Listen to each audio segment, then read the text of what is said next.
All right. Good morning, everyone, and welcome. Anyone that is in the chambers here as a guest, please make sure that you sign up and stuff like that. I also want to welcome our new counselor who will be sworn in shortly and so on. But he ended up telling us the Councillor Saboski's started off with a joke, so he's broken the ice. We are quite comfortable right at this moment. So anyway, I'm going to read this here.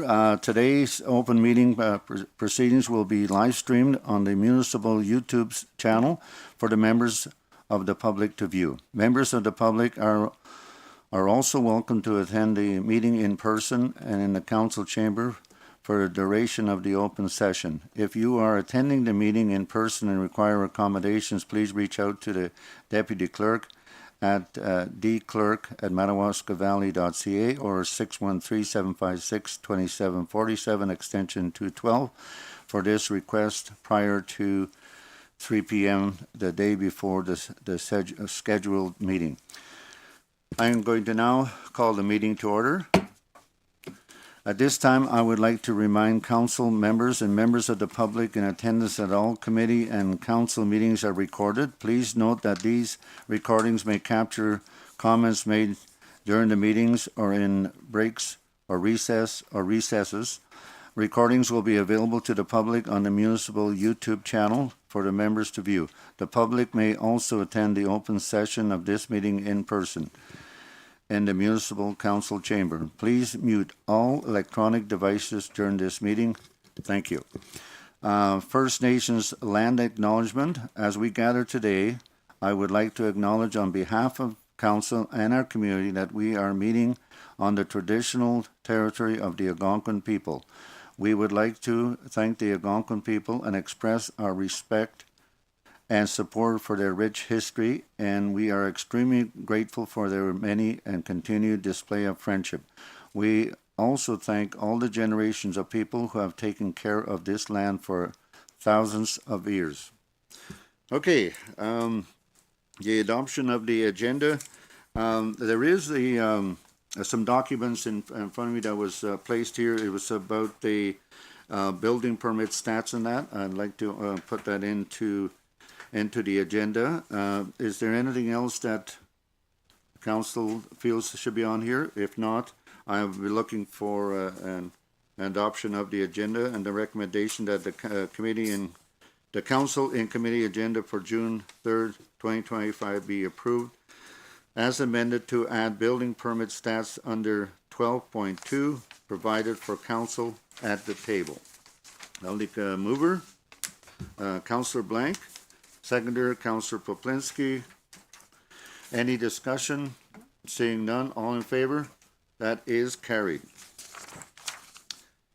Okay, now here's the moment that we've been waiting for. We finally have a full council, unless he doesn't swear by the Bible here. So, Councillor Sabolsky, you're part of the delegation and presentation. So, I guess, Madam CEO, it'll be up to you now.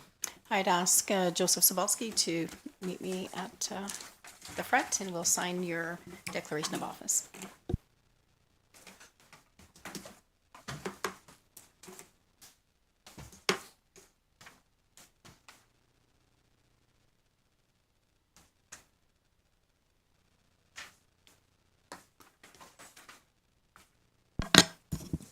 So you just have to read. You know what, I don't have my reading glasses. Can I be excused for a minute? Well, do you want me to read it and read you can it. swear to it? Yeah. Okay. Sure. You can repeat after me. Okay. I, Joseph Sabolsky, I, Joseph Sabolsky, having been elected, having been elected, will refrain and I'll say having been appointed having been appointed to the office of councillor to the office of councillor in the municipality in the municipality of the Township of Madawaska Valley, in the Township of Madawaska Valley, do solemnly promise do solemnly promise and declare and declare that I will truly, that I will truly, faithfully, faithfully, and impartially and impartially exercise this office exercise this office to the best to the best of my knowledge of my knowledge and ability. and ability. I have not received I have not received and will not receive and will not receive any payment any payment or reward or promise thereafter promise thereafter for the exercise for the exercise of this office, of this office any biased, and biased, corrupt, corrupt, or any improper manner. or any improper manner. I will disclose I will disclose any pecuniary interest, any pecuniary interests, direct or indirect, direct or indirect, in accordance in accordance with the Municipal with the Municipal Conflict of Interest Act. Conflict of Interest Act. I will be faithful I will be faithful and bear true allegiance and bear true allegiance to His Majesty to His Majesty King Charles III. King Charles III. And I make this solemn promise And I make this solemn promise and declaration and declaration consciously consciously, believing believing it to be true it to be true, and knowing that and knowing that it is of the same force it is of the same force and effect and effect as if made under oath. as if made under oath. Okay. So you will sign there. Yeah.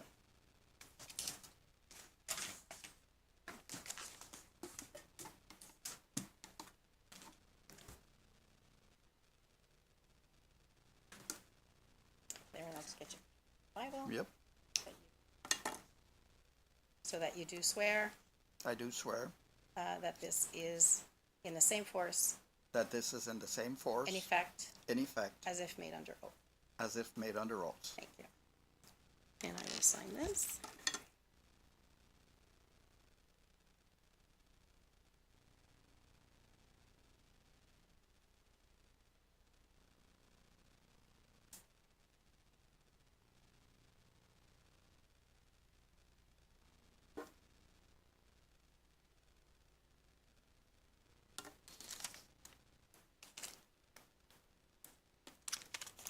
Welcome, Councillor Joseph Sabalski. You can take your seat. There you go. Very good. Welcome. Okay, don't get too comfortable, Councillor Sabolsky. What we're going to do now is we finally have a full council. I would like to have a picture taken of the council, maybe in front here. So if we could all line up there. Hannah, you taking the picture? Okay, thank you.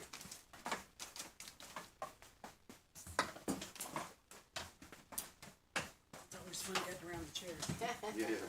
Those nice big bucket chairs.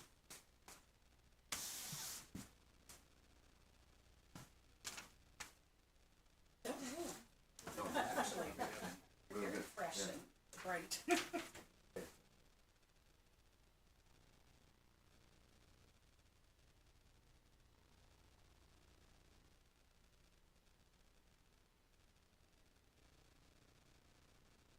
Oh, just wait. Thank you. Oh, one more.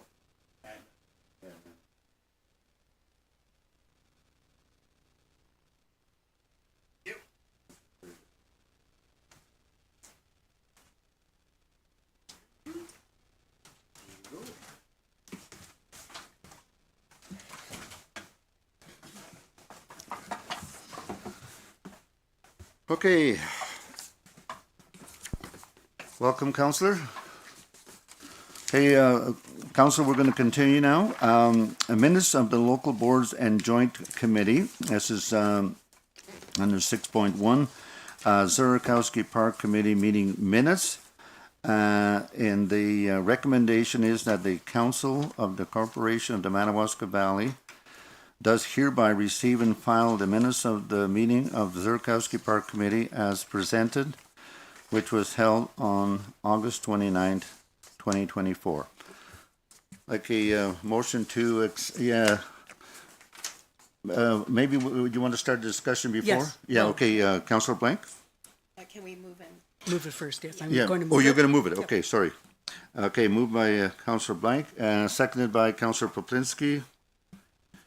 Okay, any discussion at all? Councillor Blank. Yes, as the representative for the, from Council for the Zurikowski Park Committee, those minutes are from 2024. They haven't had a major meeting at this point in time, but are working on a number of things. So just an update, they have removed the fencing around the oh my gosh. Gazebo? Gazebo, thank you. Around the gazebo, it is being repainted and structurally fixed up, as well as they will be doing the upper part as well, sanding it down and repainting it for rust areas. They have installed 4 new flagpoles as well, so they are looking after the maintenance of the park. And also, the May 3rd Polish Flag Day was a large event, and it was assisted by the committee as well. And there is another booking coming up from another group very shortly as well. So they are maintaining and looking after that, and lots more to come, I'm sure, over the next while with the Zurikowski Park Committee. Thank you. Okay, very good. Anybody else? Okay, all in favor? That is carried. Very good. Okay, now we're into the council and committee portion of the agenda. And under operation, we have Chair Councillor Micah. I'm going to hand over the gavel over to Councillor Micah. There you go. Thank you. Good morning, Mike. Good morning, Hillary. Ooh. So we're on item 8, Operations, Roads, and Waste Management, 8.1, Municipal Reports, 8.11, Public Works Update. So I'll let you two go through your report, and then after you complete, we can ask questions. Perfect. Good morning, everyone. I will go through the Public Works update. We'll start off with our tenders from 2023. Some quick updates on tentative start dates. Hopefield Road, week of July 7th. Hopefully start date. Peter Street Culvert, June, as soon as school is out for the start date. The half-ton, that one's not ordered. Surface treatment, July is tentative start date, completion of August 15th. The crushed gravel, tentative start date of July. Winter sand, tentative start date of August or September. The tow behind sweeper was delivered the first week of May, so it's completed. And the 2 half-ton trucks are hopefully be delivered on August. I don't know if did you want to do the? There's something for the water tower and the connecting. Yeah, the water tower RFP is out. It's come back in. I believe we have two RFP interested, 2 proponents. We haven't scored them yet. It's coming. And for the water and the tender connecting link, it's outstanding. We did the consultation and it has come back positive. And the tender's in progress. And of course, that's going to be scheduled for October of 2025 when the traffic subsides in town. That's our goal. Okay, I'll just, so on that portion of the report, is there any questions from any member of council? Councillor Blank? Thank you to the chair. Just regarding the water tower, so you'll be giving us a report upcoming on the 2 bids? Correct. It'll come through council. Once there's 2 applicants. Okay. Are you shocked by the numbers they've given, or is it? No, I'm actually shocked. It's very reasonable. Okay. Good. Thank you.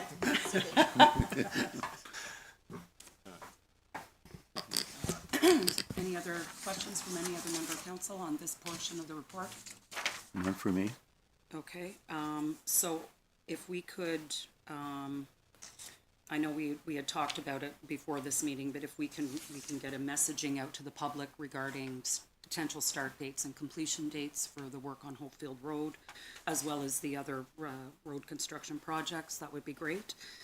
And I'm just wondering on the half-ton trucks, if there's any way we could nudge to try to get them sooner than August.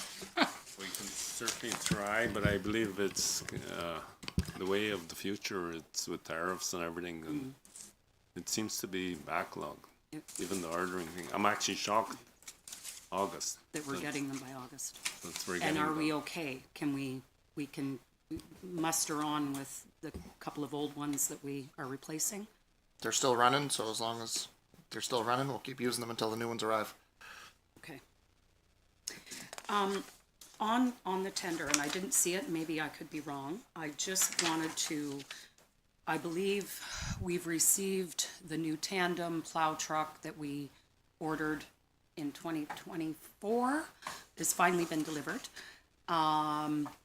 So the plan on that was that, if I recall correctly, we were going to declare the old truck that's at Bark Lake in the waste site surplus. Was that the plan? I don't want to be confused. I'm pretty sure, Mike? we were Correct, gonna- yeah, the unit, So we were going to declare that one surplus. We were going to take the one that the new one is replacing and then put that at Bark Lake Correct, and pull the new one into the system. correct. Okay, can we, get the necessary, can we do those motions today? We don't have unit numbers, so I don't know if we can, just to get this rolling, because from a budgeting perspective and a cost analysis, cost accrual, we need to make sure that this happens, because that truck should go on the road. Or is it licensed, Hillary? No, it's not plated. My goal was to invite possibly next week for picture taking of the new unit. We're gonna get a license on it. It's prepared. We just have to get a license. I'll notify you through email about if you're interested in a picture. Okay, that's good. I'm more concerned on the costing of repairs. So the one that's gonna be in Bark, like, we need to move this along quickly to get rid of the one that's in Bark Lake, declare it surplus, move the new used to Bark Lake, and then the appropriate budget allocations, because the one that's being taken from roads is going to waste management. So any repairs, any expenses on that truck would be expensed against waste management budgets, not roads. The unit we're declaring surplus doesn't move. It's already, right, we're not using it. Yeah, it'll be transitioned to the waste management. Unit 46 is the unit number, and unit number 11 will be the one that's going to be surplused. Yeah. But yes, as soon as it's, but I would imagine, because it's already kind of being used at the waste site, any of the repairs or anything of that nature can be coded towards the waste management budget anyways for repairs. Okay, that's great. Okay, good. I just didn't want to, because we're getting to July and we won't have meetings, so we need to move this along. Yeah, go ahead, Sue. Through the chair, so yes, we did have as an upcoming item when the change actually happens to declare it as surplus. Okay. And I was just going to mention that the operations manager and supervisor, as they're coding, knowing that it's being used at waste management, would already be using those codes. Good, okay. No, that's great. I just didn't, because we only have one more meeting possibly for a while, so. Anyway, okay, great. So, that's it for that portion of the report, if you want to carry on, Mike. Absolutely. So, okay, we'll move into more of our maintenance. First update, the Bark Lake Mall. We got the old trailer yanked out and cleaned up that mess, filled in the hole and prepared the gravel pad and leveled it out there for the new mall to be brought over.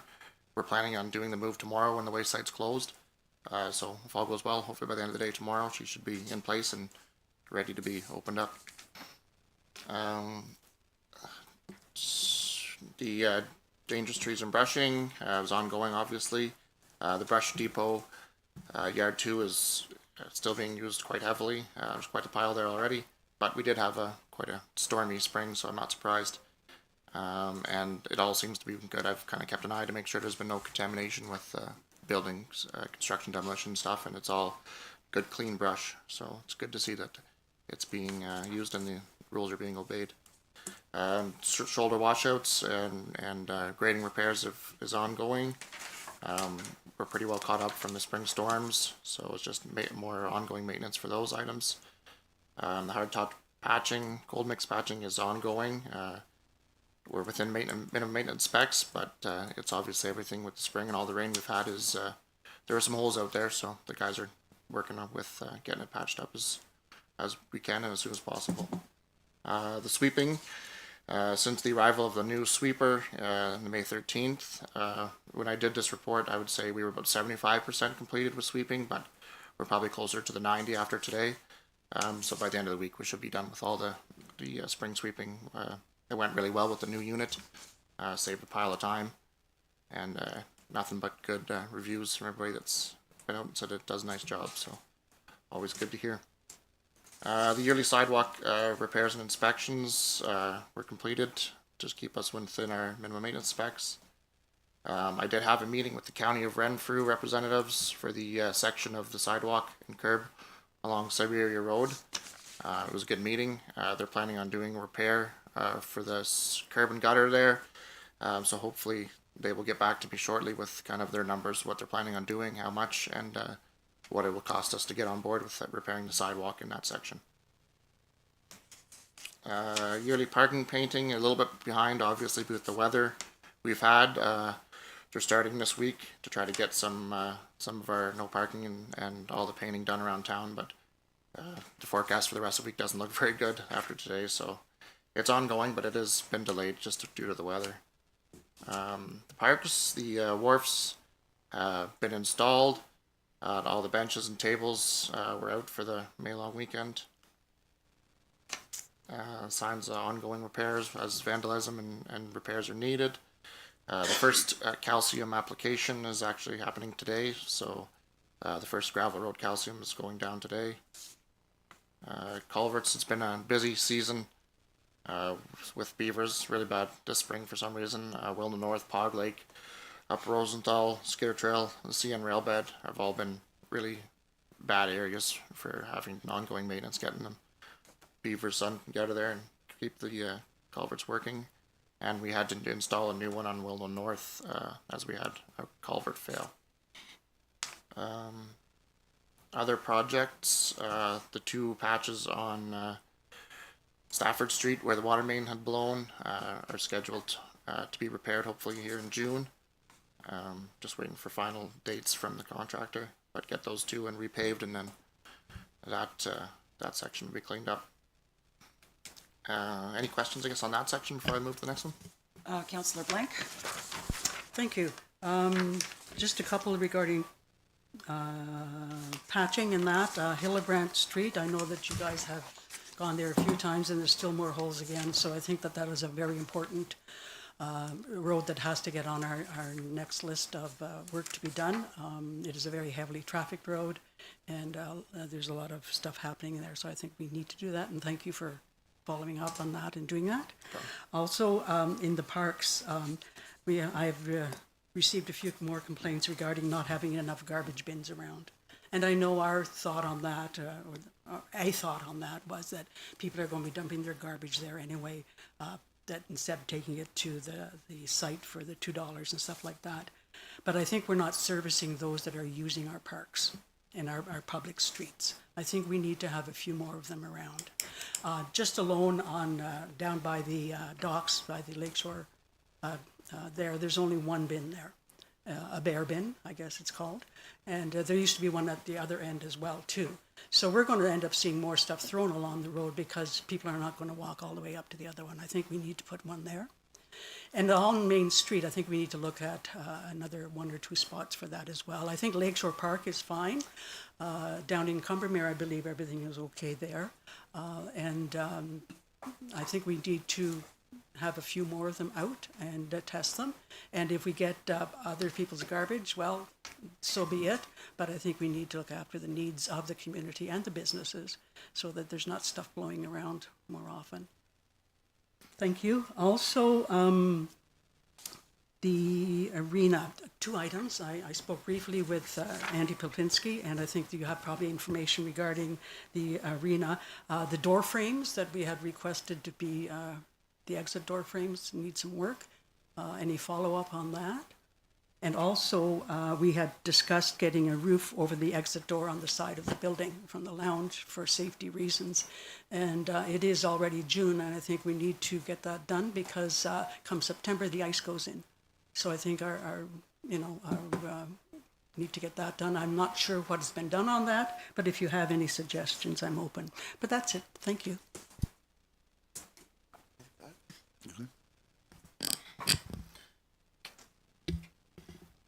sorry, I thought you were gonna I don't have an update Okay, on sorry. the PJY building, so I don't know if, Hill, do you have any update for the PJY? No, actually, we're in the process of what you just mentioned for the door frames. They're rotten. Yeah. And anything on the roof? The roof thing, I'm gonna talk to Andy. He mentioned something. The little dormer type thing over the exit, the side door. Correct? Yes. Yeah. Mayor Schulist, I believe you had your hand up. Yes, see you, Madam Chair. On the lighter note, it's great to see that the Barclay Mall is up and running. I think the public will definitely appreciate it. Will there be a ribbon cutting ceremony on this, or Madam Chair? Well, with the amount we've talked about it, we should. Anyway, thank you very much. It's well done to staff. That they did a great job in that. So I'm just goofing around with the Yeah, ceremony, yeah, but who knows, right? Yeah. Go ahead, Sue. Just a follow-up to the questions that were asked about status. Hillary and the group have started again the facilities meetings, and so that can be brought up, but I do know that it was discussed at the last one. So they can bring it back up as for status. Yeah. Okay, and just a couple of things. So yes, David, the Bark Lake Mall, because we've talked a lot about that. So if we can, once it's tomorrow, maybe get some photos and get it up on our website, so that we can announce to the public that it's going to be reopened. That would be great, because there's a lot of demand for it, and people really appreciate I it. think So. people need to know it. So that's good. Thank you very much for that. Washouts and flooding, Perrier Road, has that been fixed? Because it wasn't as of Sunday. The shoulder still needs to be repaired there. Okay, It's part we of it. can Yep. move on that. It's been a few weeks now. Okay. I did notice as well, I don't know, and there's a bunch of additional new picnic tables that are at Yard 2. Quite a number of them, unless they've been put out in the last couple of days. I think we should add a few extras to our parks, so I don't know if we want to talk, Hillary, do you want to mention that to the park staff? There's no point of them sitting there not being used, and they're very good condition, so I'm sure we can always use a few extra seating places at Lakeshore Park, or at the public beach in Cumbermere, or, you know, et cetera, et cetera. And it's good to have a few left for spare for events or whatever, but if we could do that, that would be great. And, okay, good, I'm glad we've addressed Stafford and the patching, because that needs to be complete as well. And Hildebrandt Street, so to address Hildebrandt Street, we are, as we speak, the consultants are out reviewing roads, literally, right now. And they will be preparing a report. I think both Hillary and Mike have some input into that as well. And Hildebrandt Street is definitely a priority road. It's not happening this year. The budget for 2025 is complete. So you don't add in, unless there's a catastrophic failure, it's bumpy, there's no question, it does need to be looked at. But that is something that's being looked at right now, and when we receive the draft report, we can review it at that time and potentially look at it for 2026. Okay, so unless there's any other, Councillor Cebulski. Hillebrandt Street has been very well repaired.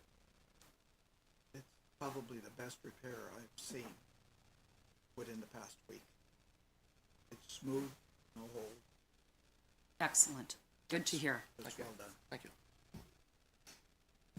Yeah, Councillor Poplinski. Yeah, if I could just add on to what Councillor Cebulski has just stated. I was there this morning before the meeting and checked it out, and I agree. Someone has done a very good job of patching, so I'm sure there's some other areas with respect to that road that should be addressed. However, it looks like they've done a very good job, so that's good. Well, that's good. Thank you. I'm glad I was there last week, so thank you for that. That's good. Perfect. Go ahead, Mike. okay, and through the chair, I'll just, our roads needs update with JP2G. We'd spent 2 days last week, and then we'll be finished up this week, a couple more days doing our drive rounds and assessment, so hopefully that will be coming soon with their draft. So just to get- Excellent. Good, good. well I'm done. glad that's we're moving on that. It needs to be tied in with the updates to the asset management plan. Okay, so we'll move on to the sand storage building. Perfect. I have a long coming quick update information here. So it was brought to my attention that Bonacher Valley actually had kind of constructed somewhat of a sand storage building, the same idea we were looking into in 2022. So I was in touch with Jason, the operations guy there in Bonacher Valley, and got some information from him. They had put out a bid, a tender for replacement or additional sand dome at their yard in Bonacher Valley, and received bids. It was far over their budget, so they ended up doing a post-tender addendum, reduction of 40% sizing of the building. The original building was to hold 3,200 tons. They revised it to hold 1,600 tons and received a new bid that was $337,907, and that's the one they went with the revised bid. This building is the fabric-covered concrete style foundation that the new style that you see most of the municipalities going with, I guess, just for cost. And that bid was actually only for the building and the concrete foundation. It didn't include any of the site prep, the asphalt for the flooring, or any of the aggregate or geo work that needed to be done before. So that was at a cost of roughly an extra $100,000, he said. So that would have brought the total to about $430 for that 1,600 ton building. And just a side note, that is a secondary unit. They already had one sand storage building at their yard, and this was a secondary storage building. So that's why they were able to get away with the site reduced size. So how that relates to our usages, our average yearly tonnage is about 6,000 at yard 1. So obviously substantially larger, but on par with what if they have 2 buildings there, they probably go through about the same amount of sand, I'd imagine. So just a quick estimate, if that building with the 40% reduction was $475 for the 3,200 ton capacity, and the $1,000 base would be roughly $575,000. Would have been the original. I didn't get the actual original bid, but that's what my estimate, if you go by sizes, would be for the original building, which is substantially more. Oh, hold on, I lost my report here.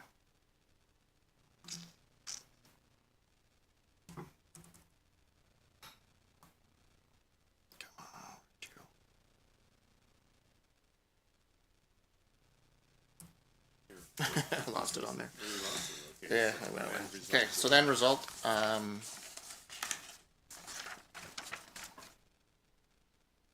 575. So the end result is probably for a building of the size we would need. The estimate would be around 694 I had in here. Estimated cost. And just some other information, I did some background research. The storage building, the MTO, just recently built at Olszewski Service Road. I looked up the bids. It came in at 1.8 million, but it was a pretty substantial build. It had included all of the electrical work and everything in that bid, and paving of the parking lot. So just had put it in there for information. Also, if we did decide to go with a building that would kind of represent that 3,200, we'd have to look into some sort of a mid-season restacking of the sand, because obviously if we go through 6,000, the 3,200 would only be about half a year's storage, with possible purchase of a stacker conveyor at estimated cost around $60,000 to $75,000. So that's some good information. I guess our next steps would be this discussion of the size of building and a set location for the building. Okay, thank you, Mike. So just a little background on this. This discussion of a sand dome, and first of all, we have 2 yards that are going to require sand domes, not just one. We have yard 1 and we have yard 2. This came into 2007 or 8. There was small amounts of money each year being put aside, because this was meant to be an extremely long-term planning goal, to hopefully one day be able to do these projects. So this is not a dire need to be looking at this year. Next year, we can continue to put money away.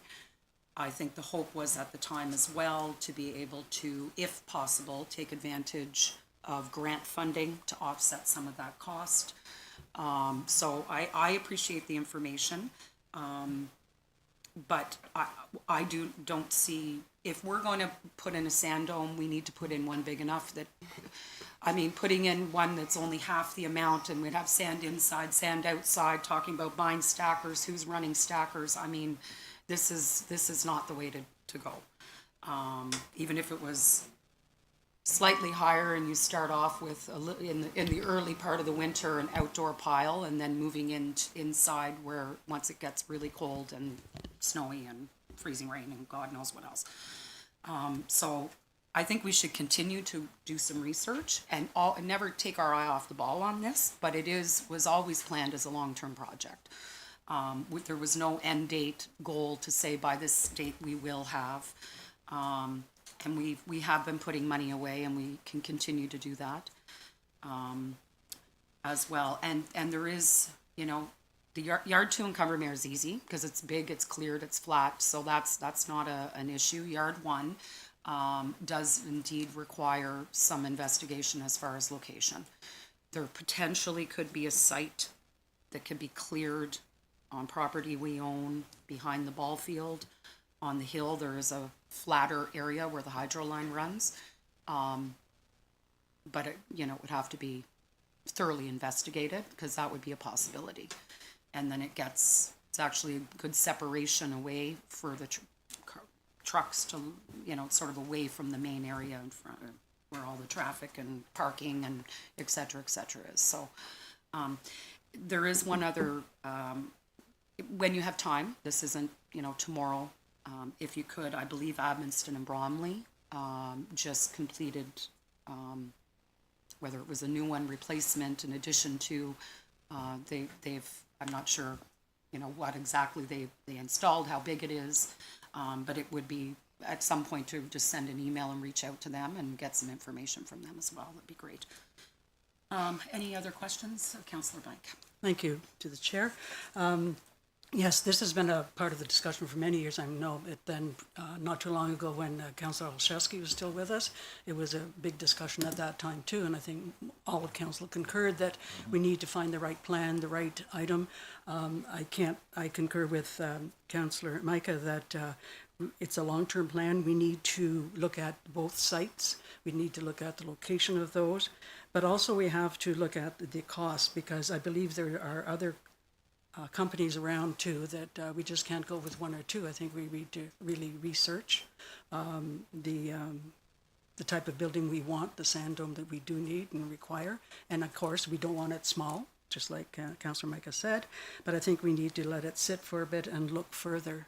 And I know you will keep an eye on it, so thank you for that. Mayor Schulist? Yeah, to Madam Chair.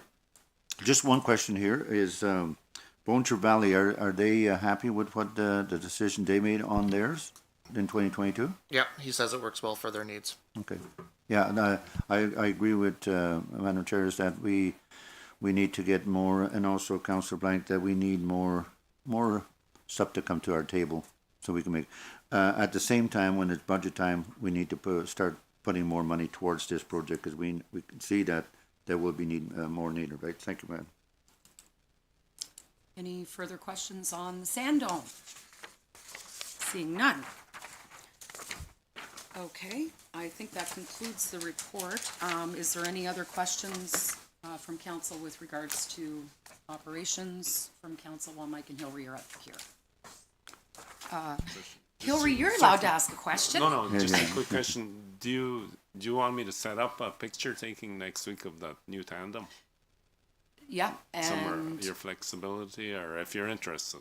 If not, does council just does think anybody it out. on council want to go down to yard 2 and get their picture taken with the new snowplow? if you're Okay, so interested. we don't have to do that. Sure. Let's take it, once Bark Lake is up and running, let's get a photo of that and send it to the Okay, paper Bark and Lake get it Mall, on. Because I okay. think the public at large is more excited about that. Perfect. Correct. And seeing Councillor Cebulski is fresh here today, we can, if you'd like, you can take it go for a ride in the new snowplow. They can take you around, just if you want to park it right, yeah, on the farm. You can plow your Yeah, fields yeah. with it, and then we'll. That was a joke. Okay. Yes, I'll check with insurance. I'm not sure that's allowed. Okay, let me see here. I think that's it. And I don't see anything under correspondence or information, and any items under unfinished business for operations. I'm seeing none, so that concludes the operations, roads and waste management report. Thank you both. Okay, thank you, Councillor Micah, the gavel, and we're gonna pass it on. Now we're gonna pass the gavel on to, Councillor Poplinski, who is Chair of, Operations Water, Wastewater and Facilities. So if you could bring it over there, and it's all yours. Thank you, sir. Yes, thank you, Mr. Mayor. I see we have with us this morning, our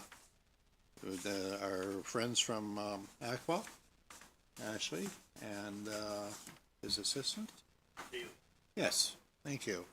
And, we're dealing with the municipal reports, and 911 is the Aqua quarterly report. And, it's in your package here. And, so perhaps we could deal with that. Thank you. Looking at the first quarter of 2025, we did have one incident of non-compliance at our drinking water system. This was in regards to a missed sample, and I'll go into detail on our next page. So as per OREG 170, this population requires 9 samples to be taken per month. Due to a courier delay, only 8 were received. So going forward, we were able to report that with the ministry, and we've revised our sample calendars so that we'll have 3 samples taken per week rather than 2. So if there is a future courier delay, we'll have more than 9 samples collected per month to avoid this non-compliance in the future. This takes us into the flows. You'll notice that there is a spike in February, and this is of course due to the water main break on Stafford Street on the 20th. Everything at the wastewater plant was fine with the spring freshet. Looking at our work orders completed, we did have some work done on our chlorinator, as well as a treated chlorine analyzer probe replaced. At the sewage treatment plant, we had parts purchased to repair any ESA defects, as well as the new cabinet with a VFD. We also did begin the process of renewing the municipal drinking water license for the Barry's Bay drinking water system. So that was submitted in April. And this takes us into work done in the distribution and collection system. We had one sewer main blockage on Drohan Street, of course the water main break on Stafford Street, as well as a service leak. Both of those repairs were completed by Aqua. And then this led us into some community complaints as a result of the breaks. The majority in January of 2025 were a result of the break on December 29th of 2024 with air on the line. And then again, air on the line in February as a result of that service leak and some colored water instances where hydrants were flushed to remove the color and the air. And this takes us into the financial report. Okay. Barry's Bay water treatment plant, 5972, additional, soda ash was purchased. And this is just simply to avoid, we're having some shipping delays or supplier delays, It's just taking us a few weeks longer to get it than we originally, so we have a little bit extra there just in case. We completed annual flow meter calibrations, and the insurance costs went up a little bit this year compared to what they were projected in late 2024. Lab analysis, just due to regulatory annual allotment being done in January as opposed to they were more than what I calendarized previously in September. Barry's Bay wastewater, again, soda ash is component we utilize there as well, so we purchased an extra skid. We hauled out a load of sludge that wasn't, budgeted for in the first quarter, just to complete some maintenance on a decanter in the sludge holding tank. We had to reduce the level down till we could, work on the seals in it. Again, annual flow meters and, higher than anticipated insurance costs were, in the first quarter. And we also have our annual allotment of lab reagents for in-house, monitoring.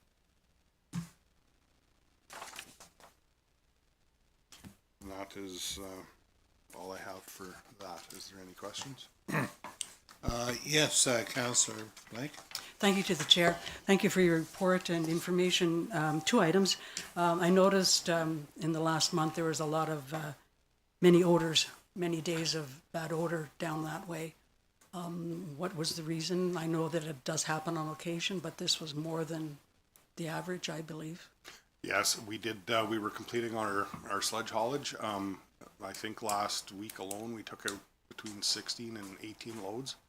So that, with the aeration and stuff, the mixing that goes on with that, it's elevated more than what it is normally. We are looking at ways to mitigate around the carbon canisters. We're starting to see concrete decay on the corners where the seals used to lap on the lids. So there's a small gap there that's also contributing to it when the aeration cycles. So we're looking at getting quotes from suppliers to redo the concrete or come up with a makeshift one, as you will, for to seal that off better.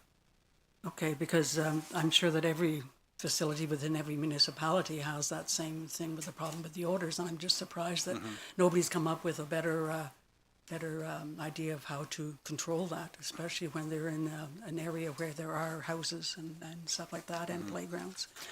We were conducting also some maintenance in the ISAM, one of the covered ISAM tanks with a pump failure that resulted in one of the hatches being open for a chain fall to remove the pump. And that was open for a couple days trying to remove the pump. We had some mechanical issues with it. Okay. Well, I hope your phone wasn't ringing too much. Also, the other question, so the percentage of the insurance increase, what was it and why would we? I'm still have that? investigating that at this point. Every year at budget time, say in September, I'm Yes. given a number corporately that this is the number we're going with into 2025. Yeah. And it's been, it was elevated, I want to say about 1,200 at the water plant and about 1,300 at the sewage plant right now in the first quarter. So it just, I'm still investigating. It's not, I don't feel it's can be conducive of the rest of the year, that it'll carry on. But I will get back to you with that. I will provide. Okay, because when you presented that in the fall there, you know, it was understandable that that can happen, but you seem to be surprised at the amount of it. Yes, during a management meeting the other day, a bunch of the other managers are also experiencing the same thing. So we're coming up with a report to analyze it. Okay, and to say too that the budgets have been set, and you know we can't. I think there was some other items last year that we had to pay for it as well within the plant system, and the municipality is only so large, and we can't afford a whole lot of stuff. So I appreciate you looking into it. Thank you. Yes, Councillor Micah. So, Ashley, you had, just going back to some of the chemical purchases, because we're only looking at Q1, and I know it can shift. Are you expecting Q2 to offset the increases, or are we gonna be looking at red across every quarter? No, I'm anticipating it to go back to black in Okay. Q2. Like I said, it was just the supplier was having difficulties in delivering when we needed them. Normally, we use up our shipment down to the last, few weeks, so we have room for the next shipment to come. And then we were experiencing, they were giving us, say, 6 to 8 week deliveries as opposed to 3 or 4 days. So, yeah, we just purchased another skid to have like it was just to have more chemical in stock on site. Okay, and then like the sludge haulage, we would anticipate that to That balance also, itself yeah. out. It's just, Correct. The way the budget is done, it's done on calendarization month per month, and like even, so I don't typically budget anything through the winter unless there's a maintenance activity that is planned for the winter, which we never do because it's an elevated cost throughout the winter. And this time we had to, so it was kind of a one-off that way. But we'll save next month and Correct. it offsets. Okay, fair enough. And even like with some of the, say, services, like a lot of staff training and such takes some of them, like it's hard to anticipate in what month they're going to take the training because certain courses are only available at certain times and it's hard to, get it dialed exactly when it's going to be, so. Sure, okay, no, Yes, enough. Councillor Blake? we don't like Please- red, Ashley. please We go hate ahead. red around here. We like black. Yes, you're right. Thank you to the chair. Just one more question. When you're heading back down now, would you have a look at the corner of Queen and Bay? The sewer lid there is dropped quite a bit, and somebody's going to go into that with a tire and wreck their vehicle. It's been like that for a while, so I don't know if you have to work alongside with Mike to look at that. It's a square that's been cut out and it's just dropped completely. Oh, okay. And it's in a bad spot because as you turn that corner, there's always vehicles blocked along the way, parked on the sidewalk, on our municipal road. And so people have to go all the way around it, and it's a very dangerous situation at this point. So if you could check into it, thank you. Any further questions? Yes, Madam CAO. Not a question, just a request.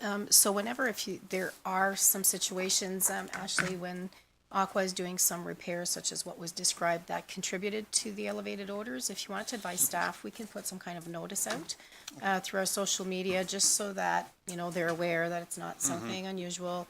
It's just, something that is relevant to the maintenance, and we'll gladly post that. And then the other point I want to mention was just a request. So in the report, it states, and I've noticed and I've never mentioned that you do the workplace safety reports, and it always says this month the workplace safety report was done.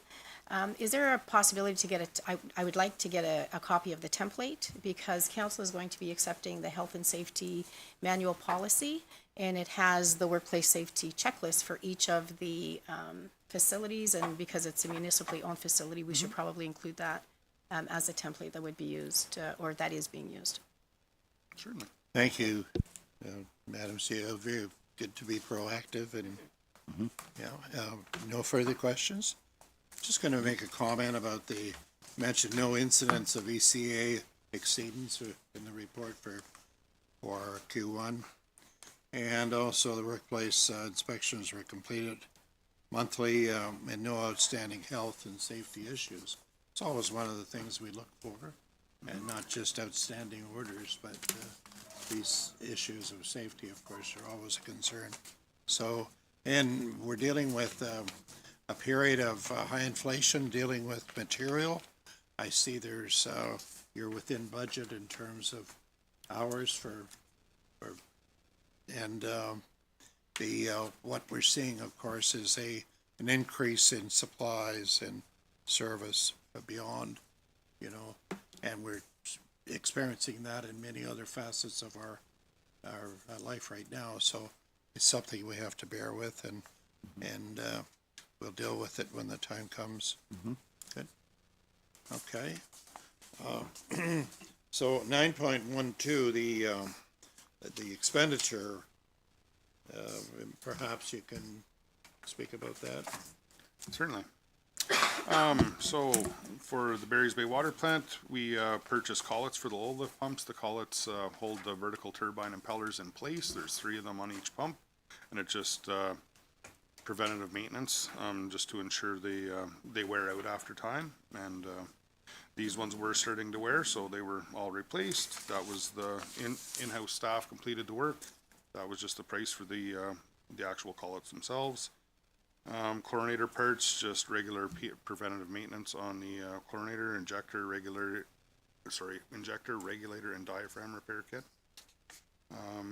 Barry's Bay wastewater, our spectrophotometer. The circuit went in it the other day. It's obsolete. It's about 15 years old, so it had to be replaced. And that's where we end up as a total for each plant in that would be over the last month. Yeah. Yes, Councillor Blank. Thank you. Just when you mention that now, and it's come across quite often in your reports, which is predictable, are there other areas that we're going to be looking at, 15-year-old items that are no longer workable? Like, what is the lifespan of many of the things that you require on a regular basis? Because this one was almost $10,000. So, you know, do you have a listing, a booklet of what may be looked at and what needs to be purchased? Because, like I said before, budget is questionable at this time. Yeah, we do have multiple ones. I want to say the one at the water plant is probably around the same. It's not as sophisticated as the one at the sewage plant, just based on the parameters it has to analyze. But we find that some of the newer technology perhaps doesn't last quite as long, and it's obsolete twice as fast. Sounds familiar. Like pH and chlorine probes go on, they have a 1-year shelf life, and whether they're used or not, that's it. So typically we replace those. We have a spare in stock, and we'll purchase it toward the end of the one. Sometimes you might get 16 to 18 months out of it. The next one you may, get the 12. So we try to stay ahead of it.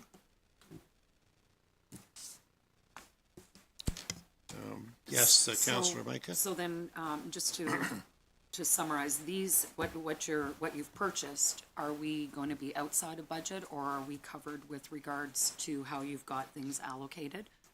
Correct. Okay. Yes, it's be allocated through the major maintenance plan. And those numbers are set at, Yes, we Okay. track it to Very the good. line for line. Yes, it is all captured under a category. but we put enough in, is what I'm asking. Correct. Okay, great. Thank you. Any further questions? I don't see any. We need a motion to accept the recommendations. Can I ask? Oh, I'm sorry. What's the life expectancy of the lift motors at the collecting stations At for the sewage? Well, we still have some that are still existing from original. We still have a couple in Station 3, and I believe there's one in Station 1 that's still original. We do have spares, rebuilt ones on site. We do have a few new ones put in, and again, the older technology seems to work much better than some of the newer stuff. You said 73 till now. That's just with minor repairs like seal repairs or impeller replacements, and they're still going. Like the regular PMs are completed every year, and they're still going. So, do you have an idea what a new lift motor would be? The price or the Yeah, life price. expectancy? Depends on the size. Yeah. Pumping station The horsepower? number 1 is 5 horsepower, and I believe originally they used to be about 5 to 6. Now they're, I think, around 12. I think, and number 2 is running 10 horse, and they are pushing 20. They're pretty substantial how much they've went up Thank you compared very to much. when I started doing it. Okay, no further questions. Sorry about that, Councillor Smolsky. Trying. So I need a motion to accept the recommendations.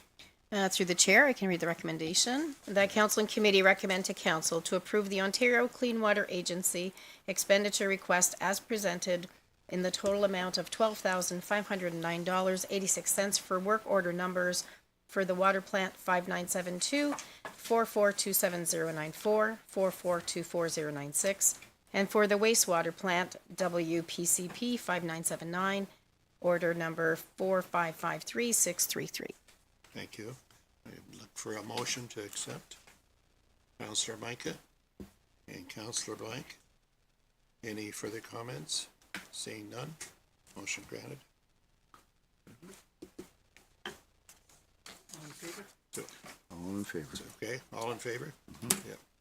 So, Yeah. take the, Correspondence 9.2, correspondence and information. I don't see anything unless somebody's got something verbal.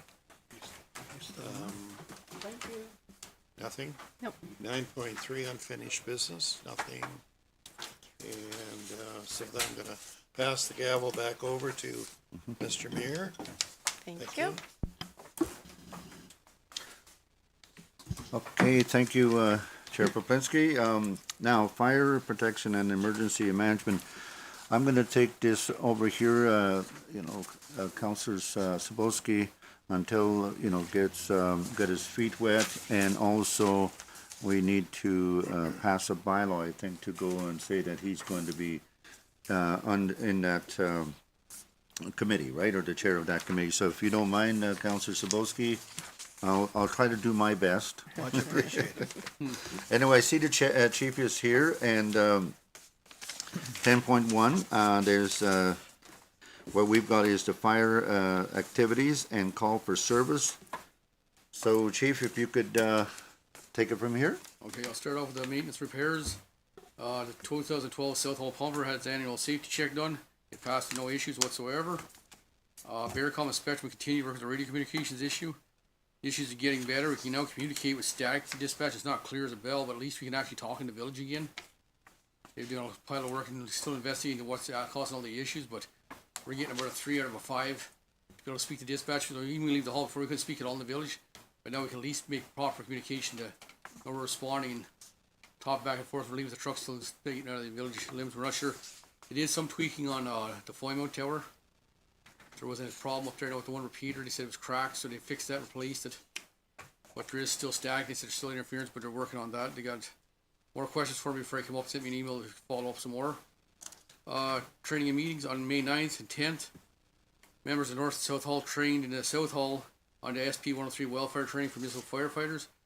All members of the Madawaska Valley Fire Department are now fully trained in the SP 103 welfare fighting, which is a requirement for our fire agreement. So the whole complement of firefighters at the moment has now met that and passed the course, so they did well. On May 13th, 2025, firefighters for both halls, the north and south, complete a large-scale exercise at P38. The exercise went very well. Both halls worked really well together. The emergency control group will meet in June to go over our tabletop portion of the exercise. Before the meeting, there was a meet and greet between two fire halls. They met about an hour before, had a barbecue. So the new firefighters met the old firefighters from both halls, so everybody knows who everybody else is now. It's a good way for them both to mingle and become like one unit. They really chatted up well and got along and knew what everybody else's skills and everything else, so that went really well. On May 17th, 2012, firefighter Sean Dabrowski, Captain Earl Dabrowski, Fire Chief Cormac Wadd, myself, went to Bay Day for public education, fire prevention, fire welfare mitigation, and emergency management preparedness to discuss with the public. Firefighters met with over 100 members of the public, as well as over 200 children. It was a good turnout, even though it was wet and damp that day. We still had a fairly good turnout and very successful. On May 21st, firefighters from South Hall were invited to Hastings Highlands Fire Department to join the joint foam training exercise at their facility. Firefighters enjoyed the meeting and training with their neighboring fire departments. The first time they've actually got to meet with them. We've got a fire agreement with them along Kaministake Lake and also where it could be what's called for mutual aid. So it was a good opportunity to meet our neighboring firefighters. They were very good and very receptive having us there. And I'd like to thank Fire Chief Bryce Robinson for inviting us. It was very good. On May 22nd, Darcy Sheehan and I attended the Madawaska Valley Annual Fun Night. The event was attended by area families. It was pretty good. It was pretty cool that night and wet, but everyone went pretty well. They moved over to school and stuff. It was still a good setup. The OPs are also with us, so it was pretty good for everybody. On May 27, 2025, an M&R webinar was held to discuss the upcoming welfare season. There was so far this year 107 reportable welfares across Ontario. The normal average is 114 for this time of year. In the webinar, M&R discussed the welfare season begins April 1st, October 3rd, so every calendar year. This is a provincial law. That's what our bylaw mirrors. Fires on Crown land are M&R jurisdiction. If a violation on the Welfare Act is found on the Crown land, conservation agents can issue a provincial offences ticket. We would be our first response to certain areas, but it is their jurisdiction.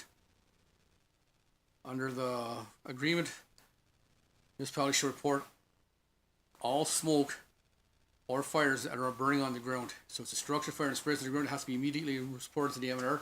Or if we even get a call to smoke in the bush, the M&R has to be notified immediately. Fire marquee. I've contacted several fire departments across the province. Used the fire marquee. All said they recovered tens of thousands of dollars through insurance claims. No one's had any issues at all. The documents are provided. Bylaw agreement, fire agreements are attached for council's perusal. Staff require direction to proceed whether or not fire marquee is an initiative. It is recommended by staff to adhere to the cost recovery. It would be recommended to proceed with fire services of fire marquee. Chief, just a question on that. So we don't have to make any motion on this. This is just something that you're telling us that we should continue, right? Under the fire marquee, Madam CEO. Through the chair, thank you. So Fire Marquee did a presentation to council about the program. We did ask them to provide us a copy of what a draft bylaw would look like, what the agreement would look like, what the schedule of fees changes would look like. So I am seeking council approval or council direction to either, yes, this is something we want to implement, and council staff would have to bring forward what a draft bylaw would look like based on the examples that were provided, or council to say that this is not a program that we will be following through with. Okay, so something is then coming forward, right? Yeah, Councilor Maker. Okay, so on this issue, I believe when the presentation was presented here at council, the direction, at least the direction that I had asked for, was a report. This is not a report. Very, very specifically, are there any fire departments within the county of Renfrew, rural within the county of Renfrew, that have an agreement with this company? How long have they had an agreement? How does that agreement operate besides the sample bylaw? But the impacts, it's not how does the agreement look, but it's the impacts to the community. So there's, when would it apply? What financial benefit came back to the municipality, or i.e. any burden to the homeowner or surrounding homes or members of the community?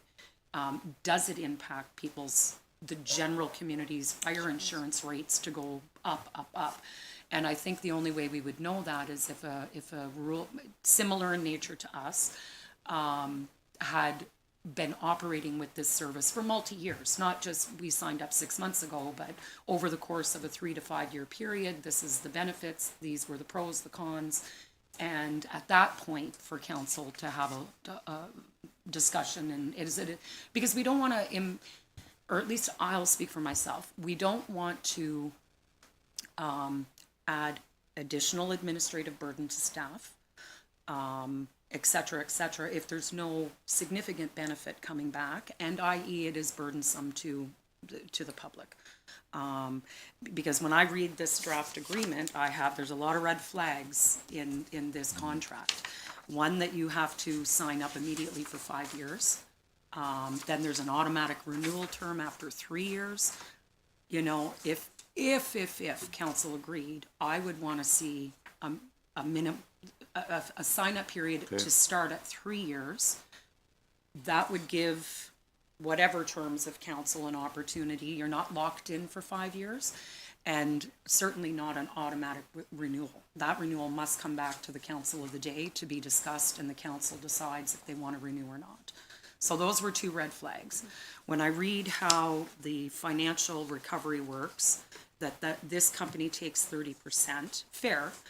But the question being, when you read the fine print, I mean, we don't necessarily have a lot of structure fires. So on a monthly basis, we may only have 1 claim a year that we could recoup some costs from. Are we paying out some kind of a fee for service? You know what I mean? So there's a lot of questions, and it might all be great. It could be the best thing that we've ever seen come through the door.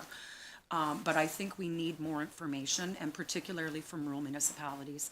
And it was also a question with regards to the contract on how it works with mutual aid. And there seems to be a pretty extensive, and again, are we getting into more work, more administrative burden for very little return? And I think that's where we can, 2 or 3 other rural municipalities with more than one location, more than one fire hall, that uses mutual aid, and what has been their real lived experience with this particular company. And I don't think we're in any rush. I mean, we've never had it, so I mean, having all of our i's dotted and t's crossed would make me feel comfort before I would want to move forward with it. Madam CEO. Thank you. We'll take that back as direction. And with all due respect, that is exactly what we don't want to bring anything forward if there is no interest at all, which is why we're asking the question. So Corey and I will work on that report. Okay, so that's good. Anybody else? Councillor Poplinski? Thanks, Mr. Mayor. I wasn't around until a week or so ago, and that was my first introduction to this particular type of insurance. I've worked in the insurance industry and financial industry for 34 years, so I'm familiar with a lot of how the insurance works. And I was just, what I would like to do is you mentioned that you'd contacted some of the fire departments across the province, and that all the departments had recovered tens of thousands of dollars through insurance claims. And I think Councillor Mike had touched on it. What exactly the type of claim could we expect that could happen that we would be compensated for? Councilor Polinsky, well, the fire departments are contacted, what they get compensated for, say you have a major structure fire, so we end up using foam or whatever, they'll recoup our foam costs on top of, there's a base line in most insurance companies have a fire recovery, to compensate for the fire burn. Minimum's $1,000 in your insurance policy. So if it's only $1,000 in your insurance policy, that's all they can go after. They don't go after up and beyond. So that includes your $1,000. It also helps to compensate our wages and also the loss of our equipment or damage to our equipment or wear and tear on our equipment. So over time, that's why when you see when they broke it down for the fire department, it says equipment, supplies and everything else we do what they set out for. I spoke to Aaron Pryor. They've been on it for 6 years. I've also spoke to Hastings Highlands East, which is over in Haliburton County. They got 5 fire stations. They've been on it for 10 years. I've talked to Collingwood. I spoke to just outside of Huntsville. Their fire department, I forget the name of it right now, the proper name of the municipality. Same thing with them. They don't go after car accidents. Is if it's a vehicle fire, yes. Instead of us trying to send a cost recovery, they do it like we do through the MTO right now. I take the cost recovery, send the bill to the insurance company. So they do all the groundwork. So I'm sure the company's going to say, what about this? It doesn't cost me any administrative time. I send the CAC sheet, not the CAC sheet, by fire marshal sheet, the incident report to the fire marquee. They take it from there. They look up the insurance company. They follow through with everything. And then once they get the check, they give us our 70% of whatever they claim back.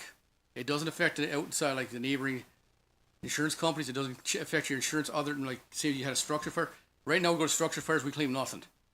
So the insurance company keeps that profit. If they don't have that in their policy, they don't collect anything. So that's what I said. I talked to those 4 fire departments that are similar. Like, I know our partner was bigger, but Highlands East is very rural. And now I wish I could remember the name of the outside at Lake of Bays. Sorry to tell you, Lake of Bays Township. Thank you. I can see the emblem on their trucks and that, and I've talked to them. But those are the ones that try to pick sort of similar. Same with Collingwood. They have outlined. They have like a main station, but then they got rural stations outside Collingwood. Like they take covers in a bigger areas, sort of regional areas. So I tried to find. I know our person's not exactly right in the county. I know McNabb rates had just joined up, but that's like again that was 6 months ago, so I don't want to know. They just so that's no good to me. That's what I said. That's why I didn't include them, but I did speak to them. They just signed up the rate 6 months ago. So that's kind of the gist of what I've found out so far. Like I said, it doesn't cost us any administrative time. It doesn't it's not going to attack. Like say this house caught fire and the next house beside it doesn't affect our rate, the one across the street. And if they didn't have insurance on it, like for that in the policy, we don't bill them. They don't get an extra bill. It's the same as. Okay. That's a good one. Yes, Councillor Cebulski. Yes, Lake of Bays is only a municipality of 2,000 people. Yes. It's a very small one. It is a very small one. Yeah. Okay, and well, this kind of interesting discussion here is Councillor Poplinski. Yeah, I had another comment actually, Yeah. and with respect to the cost recovery and the amount of paperwork involved. Could you see that being an issue? It has no paperwork towards us. No paperwork. No, I just hand off like I do my standard incident report to the fire marshal's office. Right after every fire I have, I send off the fire marquee and they take it from there. That's all I do. I just email that off to the same as I do to the fire marshal's office. And there's no other administrative fee for us whatsoever. There's no time to staff, that's the thing. With time to staff, that's a different story. We start running into other issues, like you start taking away from or my duties, but no, it doesn't do that. I just send another email to whoever my contact is inside this company, and they just follow up from there. Chief, very good input here, Ned. So maybe a little bit more research, it looks like, right? And Madam CEO, you wanted to say something, or? No, I was just going to respond regarding, actually Corey just answered the question, and we'll just take it back as direction to staff to come back. Perfect. Yes, Councillor Sabowski? Oh, he's got something. Show and tell. Show me. Fire prevention. These are being issued by insurance companies in BC and Alberta now. And you get a slight reduction in your insurance. And I wonder if council is aware, and if you're aware of the small units now that are being manufactured and sold. They're almost like nobody had a generator years ago. And now the end thing is to get fire suppression. And these are small units with a high pressure pump, a gasoline motor, and any tanks from 100 gallons up, whatever your vehicle can pull. And these are for isolated areas, like the residences around, say, Bark Lake, the new development. You know, if a fire ever opened or started, you would have half those places gone before anybody really could get there. Oh, exactly. And these small units, I'm mentioning this to make council aware that these things are available. If somebody has the money, is willing to have some protection, these units are for anything from a four-wheeler to a tractor. You know, if your road is big enough, you can pull it with your vehicle. But like, say, the railroad track last year or 2 years ago, the fires that you people had to put out along the old bed, it was accessible because people drove. But if it wasn't accessible and in the bush, maybe it was only accessible by a four-wheeler. These units are very interesting. They had a whole display at the Ottawa Valley Farm Show in March. Okay. Quite interesting. And I noticed the last time I was at Princess Auto, they had stocked some of the smaller units. Oh, okay. So this is Okay. just for information. Okay, I'll tell you what, good information. So Councillor Sabowski, now that you're going to be chair of fire and all that, it's something that you talk to with the chief, get it on the agenda, maybe a little bit more information on the next, committee meeting and stuff. That'd be okay. Sure. Okay, so we'd like to know a little bit more about this. Thank you very much for bringing This this is up. not for us or fire department to purchase. This is for public information. Right. When people aren't aware of this, this is just new. And that was actually brought to me by Mike Douglas from Petawawa Toyota Okay. when he was visiting BC. He thought I'd be interested. Yeah. Well, you $600. brought it to the table. We're very aware now. Look out. We're going to take care of business there. So anybody else on? Oh, Councillor Micah. So we do have fire prevention education. So I think that's something that can be included, with regards to everything we market Okay. and say and do and Facebook and possibly even on, our municipal, newsletter. Sorry, I can't get the word, the newsletter we put out, Hannah. Hint, hint. So that's a great way to get the message out. Exactly. Yes. Mr. Mayor, one more thing. Yes, Councillor. This Shelley unit is roof mounted. There's two high-end sprinklers attached to your pressure system in the house. And if there's a fire close to your residence, you can turn this on. Because most of the structure fires are from because of asphalt or shingle roofs. And it's not that the fire is there, but the embers. Exactly. Am I right? That's correct. Yeah. This is very interesting, yeah, so. Okay, we'll, you bring this to our next fire committee meeting and that. If there isn't anything else, Chief, can you continue? Okay, new firefighter, I'm asking council and committee to recommend to council to hire Jacob Dabrowski as a probationary firefighter for the North Fire Hall. Jacob lives just up the road, up Paul Migner refers, he's right in the village. He's a young lad that works in a local company. He's planning on buying a house here, so he's not going anywhere. He'll be young. He knows most of the younger guys we've hired, so there'll be a good group there to be able to train and develop. So as the older guys move on, they have a nice group going. Like same as the younger guys have been there forever. Make a very strong department, so I think he's a good, strong recommendation to me. Good stuff. Then calls for service, the fire department received 4 calls for open air burning within the village limits. 3 complaints of daytime burning at an Airbnb.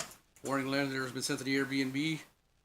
As there are fees and charges subsequent to complaint at this location, the owner will be charged as well as the renter. And the calls for service up to May 28th are attached. All right, Chief, that's a great report, Nat. Councillor Micah has a question?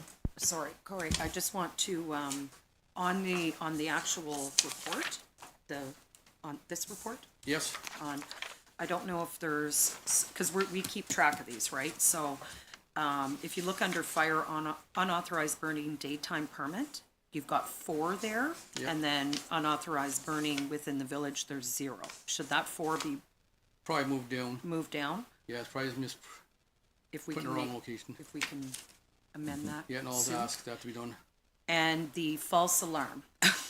Jeepers, we were doing good, we're and doing now it good, looks every- like we've gone backwards here. We did. So we had 8 false alarms in the month of May. Are No, in we? total. Oh, in Total total. this year, that's the total for this year up to that date. Oh, I thought it was just month of May. No, That's not sorry, bad. no. We Okay. did have we had 5. Yeah, No, the majority came in the last month. okay, so are we dealing with that? i.e. fines and charges? Are these the No, they're same? one time, no, these are new ones. They're brand new ones. Yeah, these are, the ones we had fixed. No, these are first time offenses. That's what I'm saying, it threw us for a loop, like we're going new places now. Oh, dear God.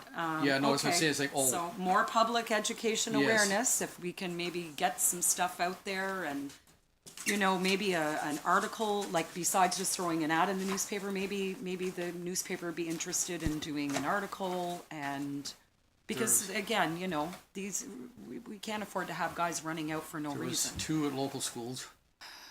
One at the hospital with a dementia patient. Ah. That's in Saul. Well, that one you can't That's really. there's their things that happen. One is by a child that accidentally didn't realize, like, they're too young Yeah, to yeah, understand yeah. the concept. So I just asked him, I said, won't just put like a plastic cover, you have to lift it up in so they can't just come along and, you know, slap things when you're going down the hall. Yes. That's what you do, slap on the wall all the way down. He slapped it hard enough and pulled it off the. So I just asked him, it's a $75 cover. I said, that'll prevent that, and especially in a main hallway where the kids are going down where's the gymnasium. So they have installed it since. Oh, good, And okay. I said, I mentioned at the hospital too, maybe put that on and said, don't quite come along. Yeah. Oh, well, no, that's No, good. so That's there's great. an explanation to why. Yeah, no, that's good. That's good. I'm glad. Thank you. Okay, anything else? Seeing none? Okay, we're gonna move on. There's a recommendation the chief is asking for us to, for a hire. Madam CEO, could you, read the recommendation? Thank you through the chair, that council and committee recommend to council to approve the chief fire official's recommendation to hire Jacob Dombrowski as a probationary firefighter for the North Hall, and that hiring is conditional to an onboarding documentation being completed and submitted to the payroll clerk. Okay, I need a mover. Counselor Blank, Counselor Sabowski. Any discussion on this matter? Seeing none, all in favor? That is carried. Okay, the next one is, Chief, you have got a bylaw activity and call for service. Okay, bylaw activities, bylaws received 3 calls for property standards complaints, along with 1 garage complaint. One of the 3 complaints is unfounded, there was no property standards issue. The other 2 properties are being dealt with. The owners of the property have said they would look after it, and they are starting to comply slowly, but keep prodding them, like to keep on top, and so you let them go. But I am dealing with the illegal dumping of garbage led to dealt with a provincial offences ticket. This has been an ongoing issue for about a year and a half. I finally caught the person for doing illegal dumping in one spot, so after a year and a half, I finally located them and figured out who it was and identified them, so I got them. So the provincial offences ticket was issued for that. Following a complaint continues to receive calls from the public that leave a message. They either leave their contact information or refuse to leave it. They don't want to be known for it, for the complaint. The contact information is required as a bylaw responds to calls and does not look for violations. Also, witness is required if a violation is found in a complaint and a provincial offences ticket is issued. If the person refuses to go to witness to court, the county will not prosecute. They made that quite clear to me. So if I issue a ticket and somebody disputes it, I haven't got a witness, they won't go ahead with it. So if I have to get a written complaint, they have to realize here's what's going to happen, and if I do anyway, issue a ticket. So I make that clear to people. And then neighbor disputes. This is getting worse. Bylaw, building, planning, and public work continue to call to settle over neighbor disputes, property lines, trespassing, docks and water, damage to property, and animal welfare. Property lines are civil issues. Trespassing, damage to property, such as pulling up fence posts or marking up somebody else's property, cutting trees, are a police issue. It's criminal. Docks or any work in the water is the Ministry of Natural Resources. And animal welfare is handled by the province, and I have provided the number there,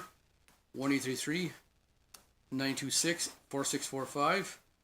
Bylaw does deal with noise, parking, legal garbage dumping, parking issues, and animal control is only for deal with dogs, no other animals.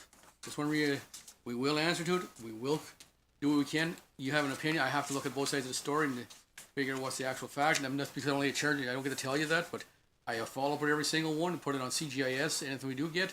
So there is a record there, so we ever have to back and check it, we have it. Okay, Councillor Blank? Thank you, Chief. Thank you to the chair. This has been brought up every year numerous times over, and still the public continues to do the same thing. They call and complain, don't leave their name, they won't do it, put it in writing. So I think that the township is at a impossible situation as what do we do when something really does happen. So when it says property line disputes are a civil issue, I don't think our community people know that, okay? I think that they're illiterate to that fact, regardless of how many times we put it out there. The same with trespassing and damage is a police, okay? Don't be calling you. Docks or any work in the water is handled by M&R. That's them. Don't be calling you. And animal welfare and the phone number. So I'd like to see this information on our page in capital letters and said, this is what you do. This is who you contact and go that way. And again, say, yes, it must be in writing. Like I say, I will respond to everything. Yep. I have never refused it, never will. I know. But you're I'm trying to explain to people though, and they get mad at us and they say, That's right. And it's not just me, it's even the building department. They say, Yes. when they're out there looking, inspecting, well, the line's not right. Yep. And they're being as polite as can be, say planning. Even public works, you get called into things, there's nothing. And they're trying, and they say, well, you're stupid, you don't do this. You hear the names getting called, it's like, no. And that's... And our staff are professional. They don't, I hear how they respond very well. But I say, no, people understand, we're not here to be the referee, any one of our departments. Not just bylaws, I mean, including the other, just to let everybody know, like, I'm trying to educate you right now, so I'm trying to say, here's the proper procedure. And that's important. And also coming up now, too, is the not only the fire bans, because people still say, well, I didn't know there was a fire ban. So those things disturb me. And as a council, we've got to watch for those things.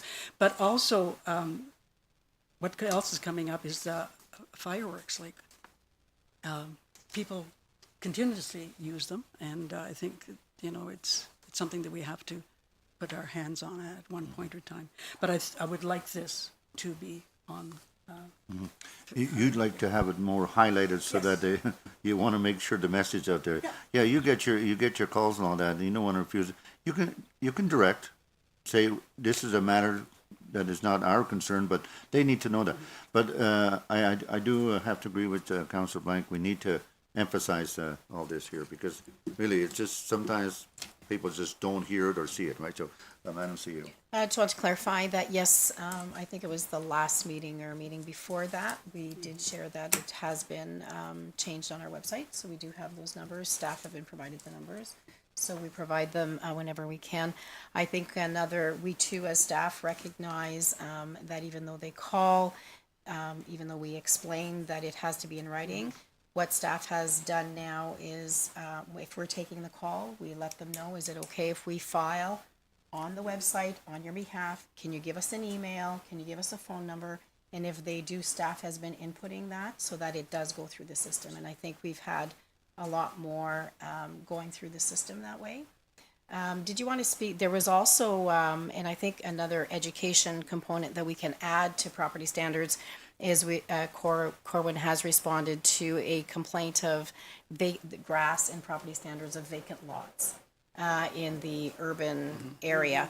And, you know, where the grass is really long and they may be putting some items on their lot. So I think Corwin is dealing with that now, whereas if he's aware, and one example is there was a real estate sign on there that they're selling the lot, so he's also reached out to advise that there's been a complaint on that lot, and I think that's been an effective way as well to reach out. Some of it is out of our control, but Corwin is doing a great job in trying to do that. But it may be another thing that we can, under property standards, and we're putting our information, be aware if you own vacant land in built-up areas, property standards applies, and you're responsible, you know, to maintain your lots. Okay, very good, Councilor Blank. I'd like to get that put on our website, on our Facebook,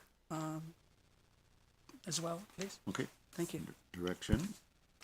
You'll take care of that, yeah. Is there anything else, Councilor Blank? So on the issue of complaints, Corey, I understand that if you're actually going to charge someone, you're going to require a witness.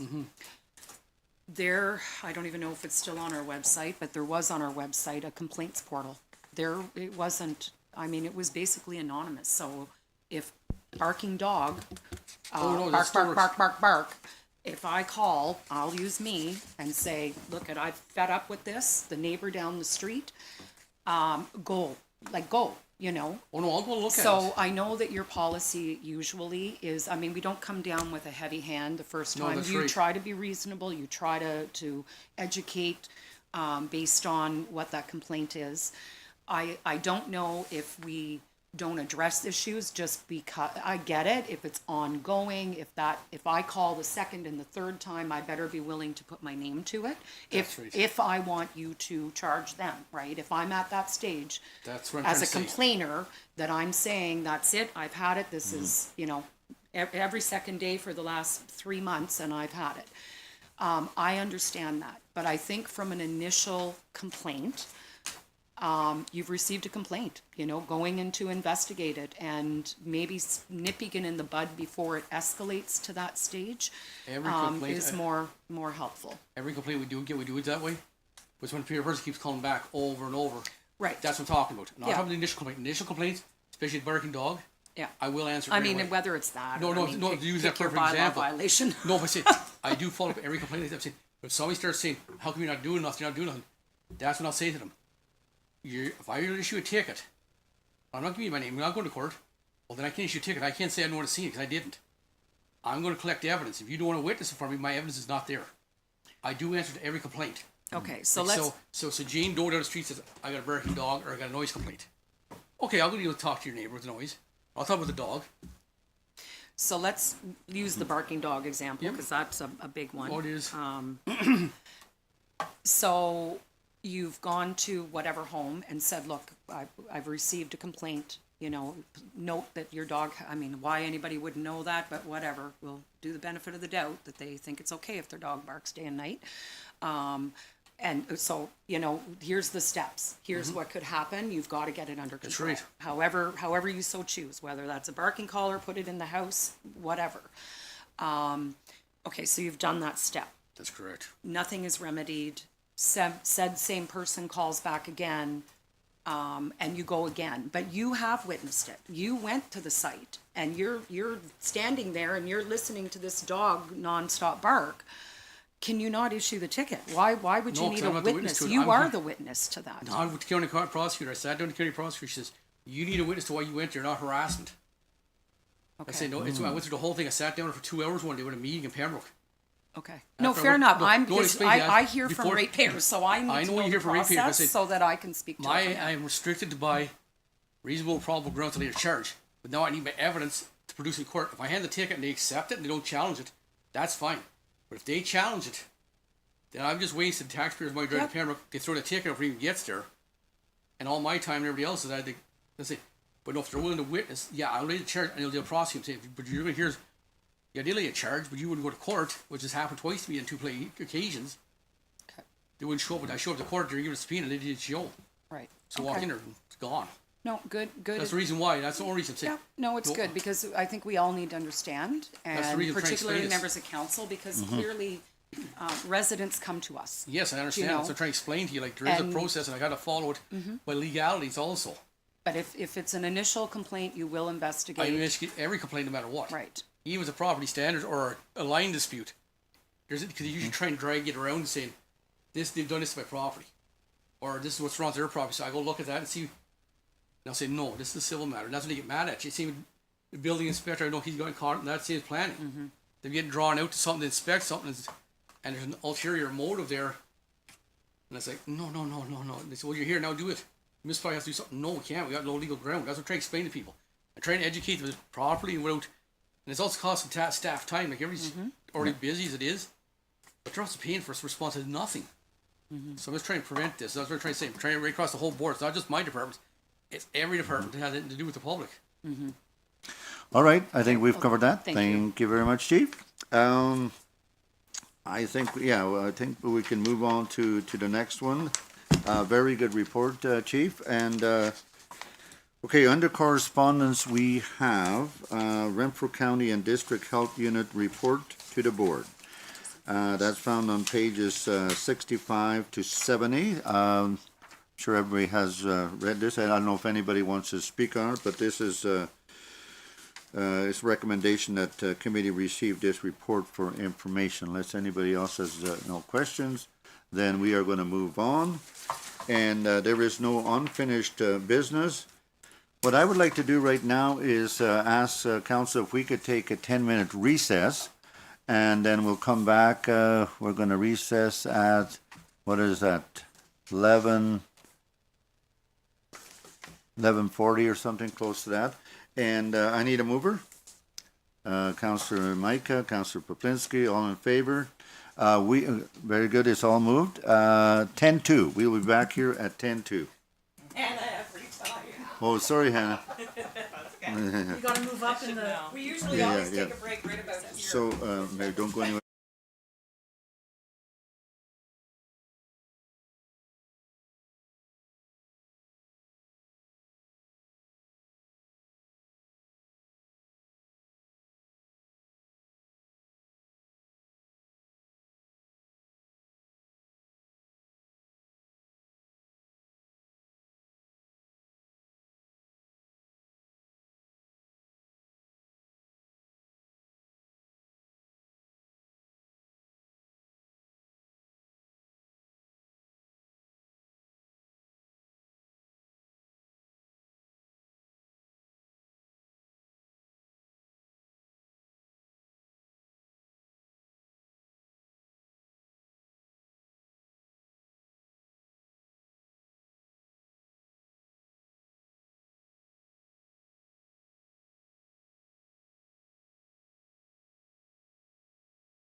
Okay, we are back, and I'm now going to pass the gavel on to Councillor Blank, and she's going to take care of recreation and community development.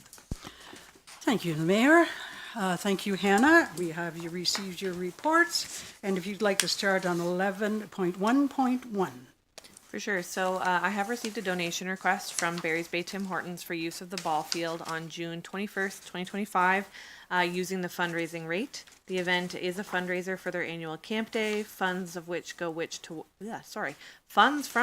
towards Tim Hortons Children's Foundation camps. These camps are attended annually by local children that are sponsored by Tim Hortons, as well as local school groups, just as recent as this year. As the tournament is a new add-on initiative to their existing fundraising, Barry's Bay Tim Hortons has not submitted a request in the past. Okay, thank you. I'll speak to that first, and I am wondering what is the cost? So the cost to use the ball field is, you've caught me here, I believe it's half the rate. I believe it's $230 is the regular rate, and $115 I believe is the fundraising rate. Again, this is an adult ball tournament? I am actually not sure. Okay, and they do seek donations from other businesses and towns, and they're going to run on that in the paper. I just don't know. This is a very big corporation, and I know that they are doing donations within the community, and as they state, this is a new add-on initiative to their existing annual fundraising day. And they have not submitted a request in the past. I think we should really look at this. I don't believe in favor of doing so at this time. I think it should be full cost because it is such a large corporation. I do know they do things in the community. And if it's an adult tournament, I don't think there's any problem with getting teams in. And I'm sure that I cannot say that this would be equal to, let's say, minor ball that wanted to rent it for a while because it's for minor ball, it's for children. But as for a big corporation like that, I think I'd like to negotiate if I have to, but I don't believe I would. Any other comments? Councillor Cebulski. We're all here together. There's no more land being made in the world. And Tim Hortons is very good to the hospital with their cookie drive. I'm not exactly sure, but they contributed $7,000 to healthcare just recently. And I know they're a big corporation, but I think this is a worldwide cause. If you see the kids that they accommodate, and several have been accommodated from our area, so it's not as if it doesn't benefit some people in the community. So I would really strongly support giving them the Reduced rate. reduced rate. Yeah, on my knowledge, certainly what they've done. I've been involved in what they've done for the community, and they do mean well.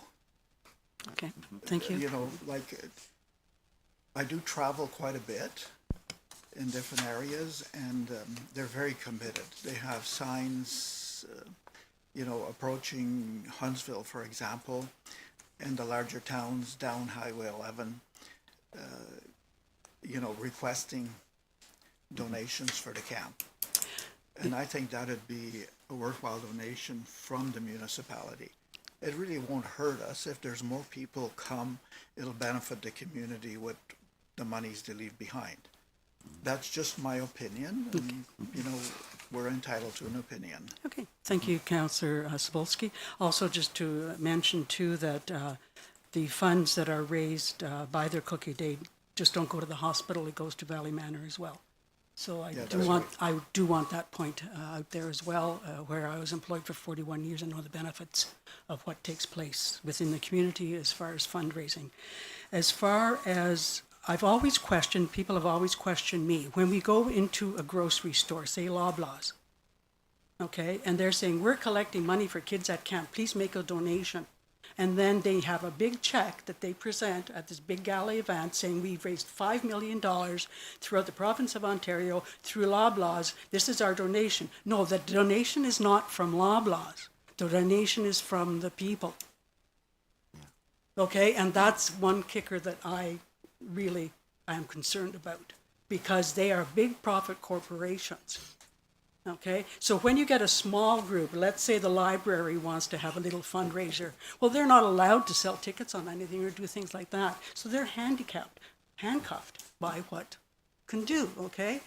Can't they put a box outside saying donations, please? Well, they have a box inside, but it doesn't give much. So when it comes to the corporation and our economic development, I know that they will have people at that tournament and stuff like that. And I agree that it's a very good and positive thing, but I still say that I would not support this.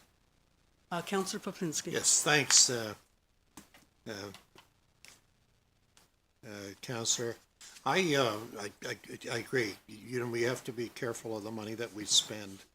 We're in the business of spending money, but we have to do it wisely because there's just so many areas. That's certainly one of them consideration. However, when you look at it, how do you set? Is there a standard? Do we check for their bottom line? Do we check their income tax? Do we check?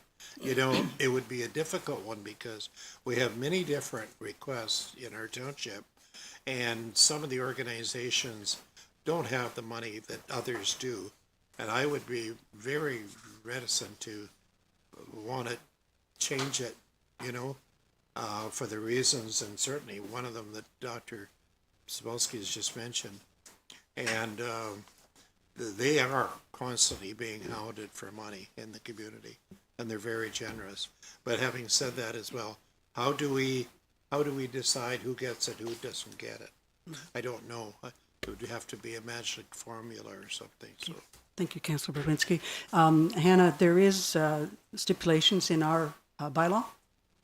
So my direction at this time is we have a fundraising rate. So if the event is put on by a community group that serves our community and is fundraising, that's the application of the fundraising rate.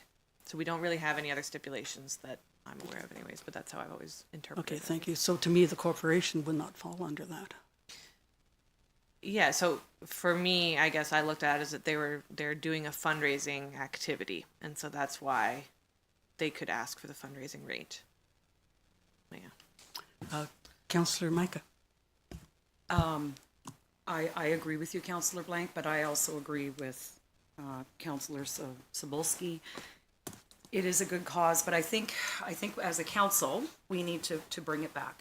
The ball field, i.e. other facilities we own have rates applied for usage. It's not something new. They've been there since the day these facilities have been built, and they were rates applied for a reason, and it's so that they can be paid for to pay for staffing and maintenance and Maintenance of the ball field. maintenance After a and major tournament etc. like that, yeah. I mean, if we get to a point where most of the ball tournaments, other than the regular leagues and so forth, it gets hard to say you can get 50% off, but you have to pay and you have to. So, and I agree, Tim Hortons is a large corporation. And if all of this fundraising, anything that's made at this tournament is 100% directly going back into this community, or is it going back into a big charity pot where maybe 2 or 3 kids from the community benefit from it? So, that's a consideration as well. For this tournament, how many staff would be required and for how many hours, and what are the wages? Like just simple cost recovery of wages alone, what would that look like? Those are, I think, and I'm not trying to target this particular donation request because we struggle with this a lot. It's come through a lot. Various different things. We've had provincial government organizations that are fully funded by the provincial government ask for discounts, and there is no such thing as discount because the taxpayers are paying the difference. So maybe we need to be looking at the policy as well. Who qualifies, and how does that look? Because if that's the case, we should just cut the rate to 50% and everybody only pays half the rate. It's the balancing act. I can answer just a portion of that, but just to say that with a ball tournament, it's fairly hands-off staff-wise. Staff do prep and line the field and fix it the after. evening before, and then they'll have to fix it up after. But staff aren't on site all day Saturday. Like we have the porta potties there. They do the lines once for the tournament, and Cut then the that's grass. it. And how much is the porta? Pick up the garbage, get the gas, and the porta potties are being used. Yeah, I'm so not saying there's no staff time, but I'm saying there's no Yeah, but there are staff aren't costs. present throughout the day. It's just Yeah. what I'm Because trying to we're, say. you know, when you look at the biggest picture of the budget, we're seeing our facilities go deeper and deeper and deeper and deeper and deeper into deficit, right? We have rates to try to offset that, and this isn't something this council, and this is from the beginning of time. And that was always the premise when they were built in the first place, that you will charge to recoup and be able to pay for them. So you know, would I be willing to say this one time, first request, one time, yes, but then maybe we need to be as precedent. council. Yeah, it's a precedent. It's a precedent, but maybe we need to be looking at the policy itself and defining who qualifies and who doesn't. CEO, thank you. Thank you through the chair, just to summarize and to bring it back. This has happened in the past and it has come down to policy. So I would ask that, whereas we do have criteria for fundraising and this meets the fundraising, that, and the fact that this was introduced as a new initiative, a one-time thing. This did come up when we were looking at rental of the facility previously. We had approved a request and let them know that it was for this time only. That policy was being reviewed so that there wasn't an expectation of it again. I would suggest seeing as, because a lot of the comments we don't have answers to. I do know that classrooms go to Tim Horton Camp Day from Barry's Bay. Not one or two, classrooms go to Huntsville. I do know that it is staying, maybe that it is for local use from Tim Hortons. So I would suggest, and it is council's decision, based on those criteria, it is right now meeting the fundraising rate. If council wishes to direct staff to bring back different criteria as it pertains to statements made here, if it's a corporation, if it's, you know, you have to add what benefit, the percentage of benefit that comes, that stays local, we can add that in our criteria. But based on what we have at the table today, it meets the criteria. This is a new initiative. It is going to local children. And I would say that we could, with direction, advise if council wishes to approve this donation, that it is for 2025, and let them know that we're reviewing the policy, because these are some of the concerns that we're trying to address through policy. And maybe when that review comes, maybe there is no change. But I think that, you know, it behooves us to accept this one based on the policy that we have in place right now. Okay, so I would move that motion, but I also want to know that they also have inside Tim Hortons itself, they have their boxes for Camp Day too, so they do get money as well through that as well from the people that come through. But I would put the motion forward that it go as described by CAO, and for this year only, 2025, and then it will be looked at again. Do I have a seconder? Oh, do you want to read it? If I may Thank you. just read it, that council approved the use of the fundraising rate for the PJYCC ball tournament for the Barry's Bay Tim Horton Camp fundraiser ball tournament for 2025. Okay, I will And then the move, rest will be so council moved, direction. and seconded by Councillor Cebulski. Any comments, any further comments? Just one question, it says ball diamond for Camp 1, 2, are they using both ball diamonds? Because it says at the bottom of the attached, it says ball diamond for Camp Day 1, ball diamond for Camp Day 2. That's just the letters in 2 pages, sorry, so they were 2 different Oh, that's 2 attachments. different- No, okay, as so far as I there's know, not- it's just the use of one, though the second diamond, we don't take reservations for, so if they did, they'd be welcome to. I mean, it's open for public use at all Okay. times. Any other comments? All in favor? Carried, thank you. Continue, please, Hannah. Sure, so I have my general report here. So the first thing up is the playground equipment. This has been a topic at previous meetings.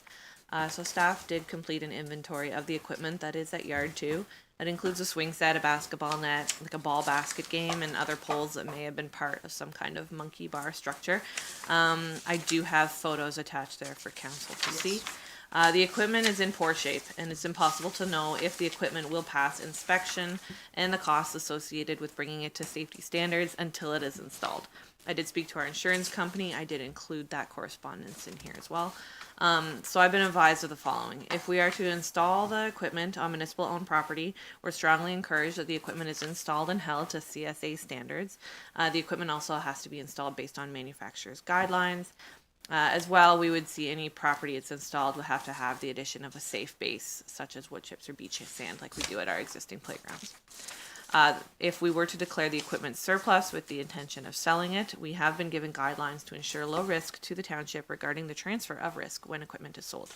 An agreement would have to be drawn up that includes descriptions of the equipment, the estimated age, the status of the purchase being as is, and that the purchaser would release the township from all claims.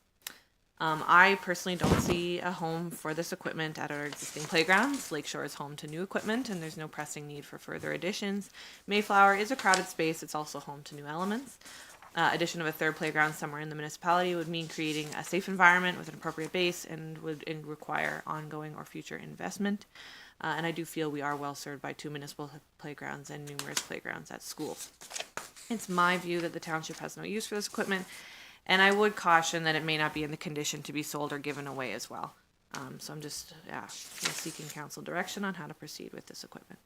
Okay, thank you. I appreciate all the work you've done on this because this has been discussed a few times, and we did have a group interested, I think in Knights from Wilno. Correct. We're interested in purchase, in if it was declared surplus, to take it over. So after reading through the information regarding the insurance and the safety of it, I would really not want to pass it on to the Knights. Because my fear is if it's questionable now by looking at the equipment and it's been lying there for all this period of time, and do we have the installation requirements and everything ready to hand over with it? Because whatever group takes it from us will be liable for it all. And we don't have the package that says how to put it together again. I am really fearful because it is with children, and I think that the municipality doesn't need to have anything over our heads regarding this. I know that the group would probably say, well, in writing we'll say that nothing will happen, but that doesn't mean if something does happen that that parent of that child or children does not come back at council. And so when it comes to playground equipment, it is extremely changing and dangerous situations, and we are looking after our present ones and some new excellent ones down in Combermere. And I would say at this point in time, thank you very much to the Knights. I believe you have a good initiative, but perhaps you need to get something that's brand new and suitable, not try to put things together that don't fit, to make it a safe environment for children. And that's my opinion. Mayor Schulist. Yeah. I was looking across the table. Yeah, this is interesting. I know this has been brought to the table here and all that. We've got equipment that, it doesn't look good right now, but I mean, the day that it was taken down, that was from the Sherwood School when we had purchased it, and then it went into the yard. So it was in good shape at that point.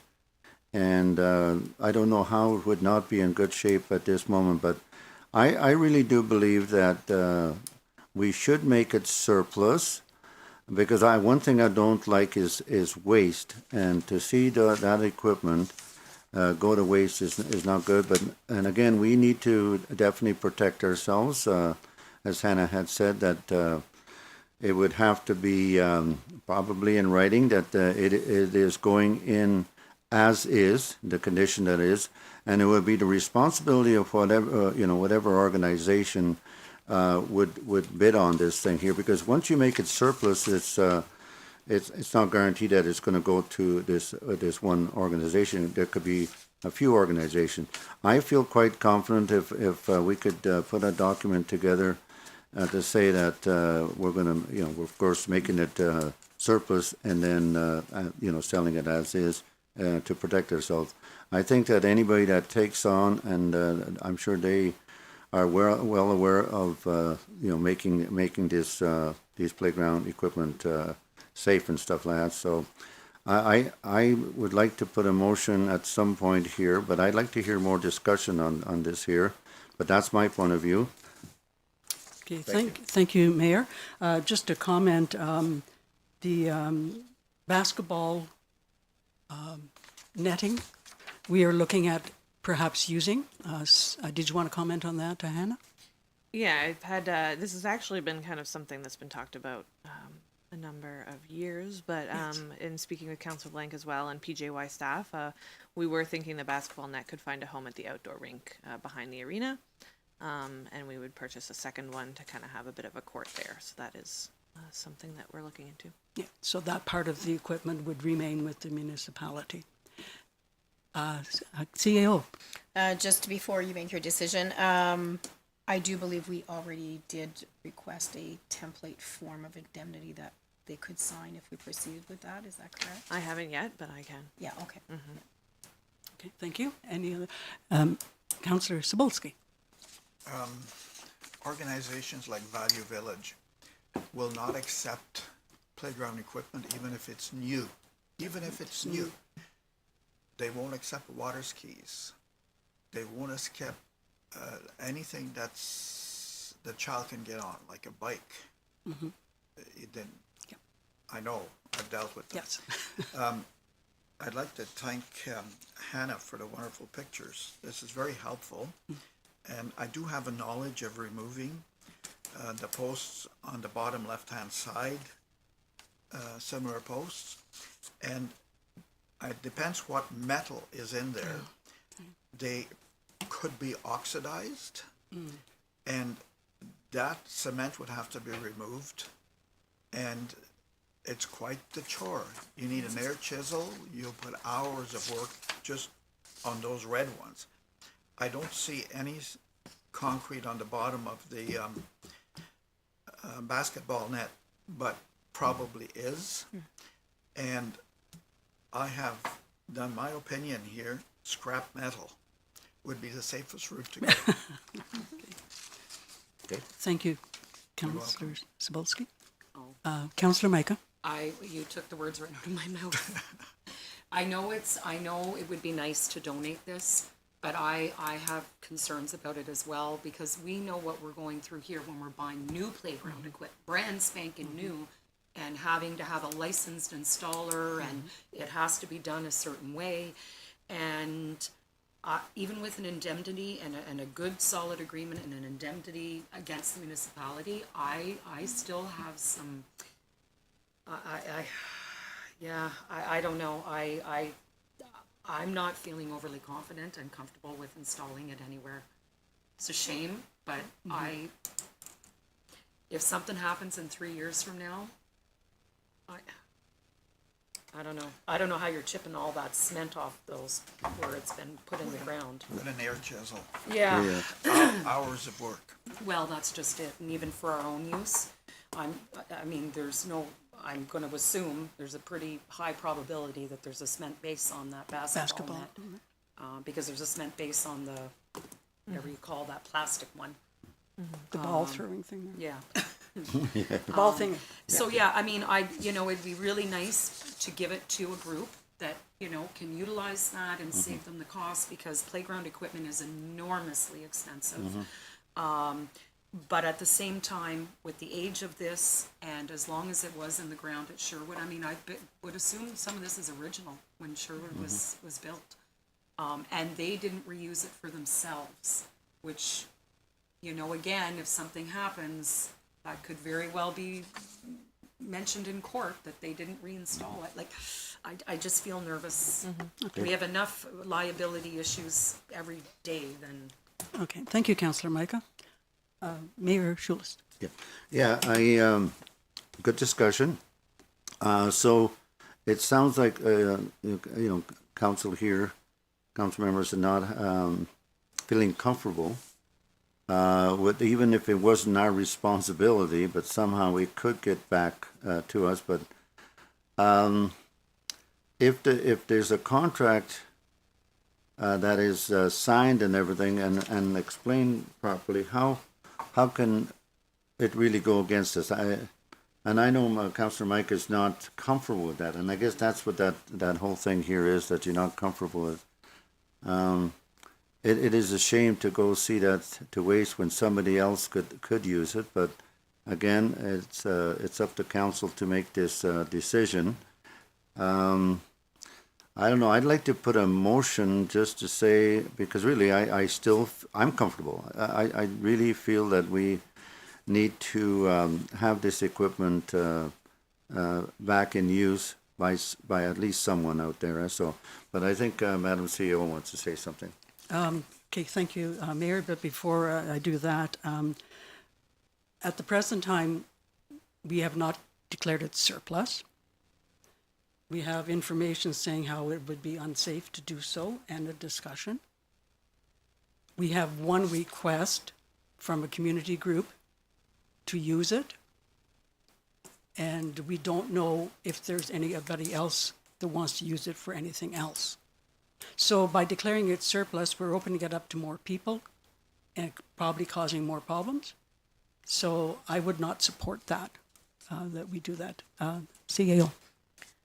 Through the chair, just because the discussion, I believe it was a good discussion there, I can, just to be able to, I don't want to say close a conversation, but to be able to come to resolution, put a resolution on the table as requested and vote on that, and then have a subsequent motion if there is no support for that. The first one that I heard, I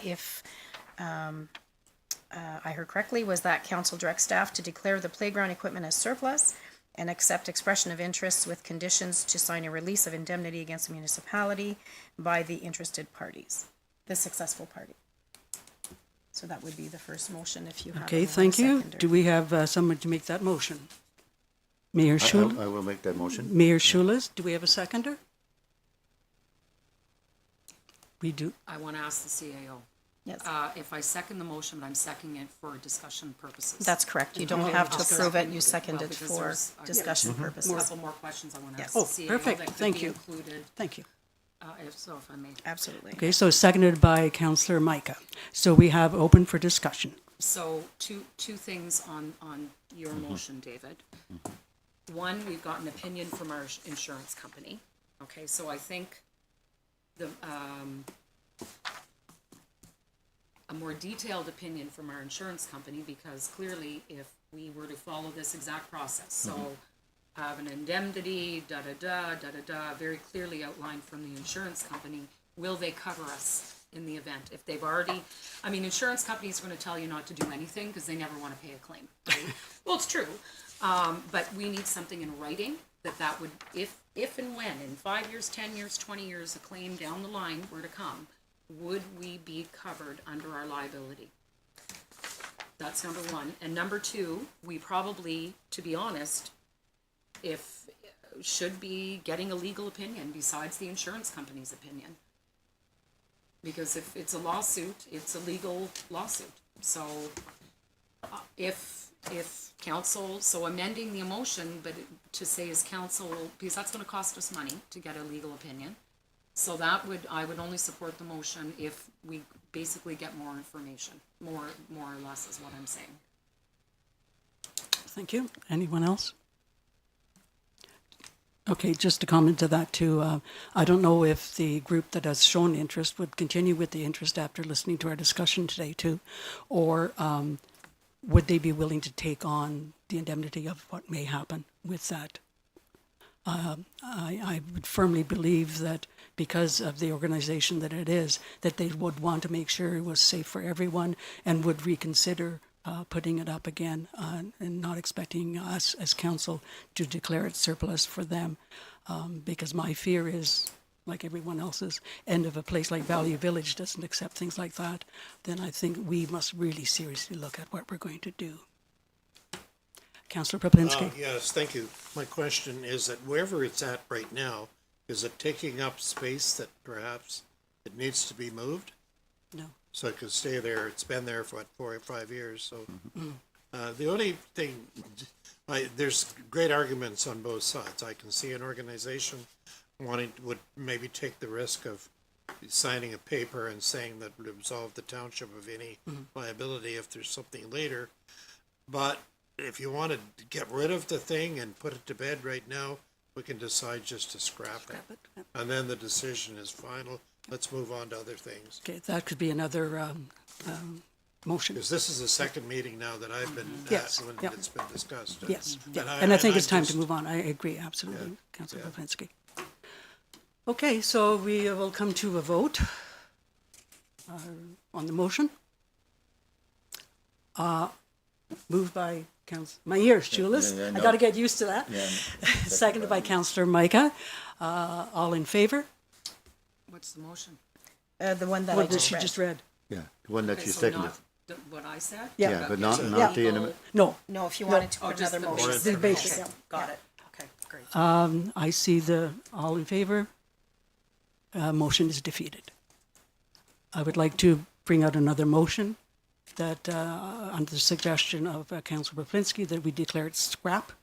And if the township can use it for whatever at any time, or scrap metal or whatever, as Councillor Spolsky's meant, that we do it that way. So that would be in motion. If I may, through the chair, so what you're proposing is that council direct staff to declare the playground equipment as surplus, Surplus or scrap? as surplus, and advise the operations manager to add it to the scrap metal. Thank you. Do I have a seconder on the motion? Councillor Cebulski? Any other discussion? All in favor? It's carried. Thank you. All right. Thank you. Continue on, please. All right, so I have an update for you. So the website project is continuing to move along. The back end has been completed. I'm in the process of authoring new content for the website, working with our existing content and department heads, as well as gaining inspiration from other municipalities' websites. I'm also participating in training on the functions of the new platform. It's incredibly different than ours, but it's very exciting.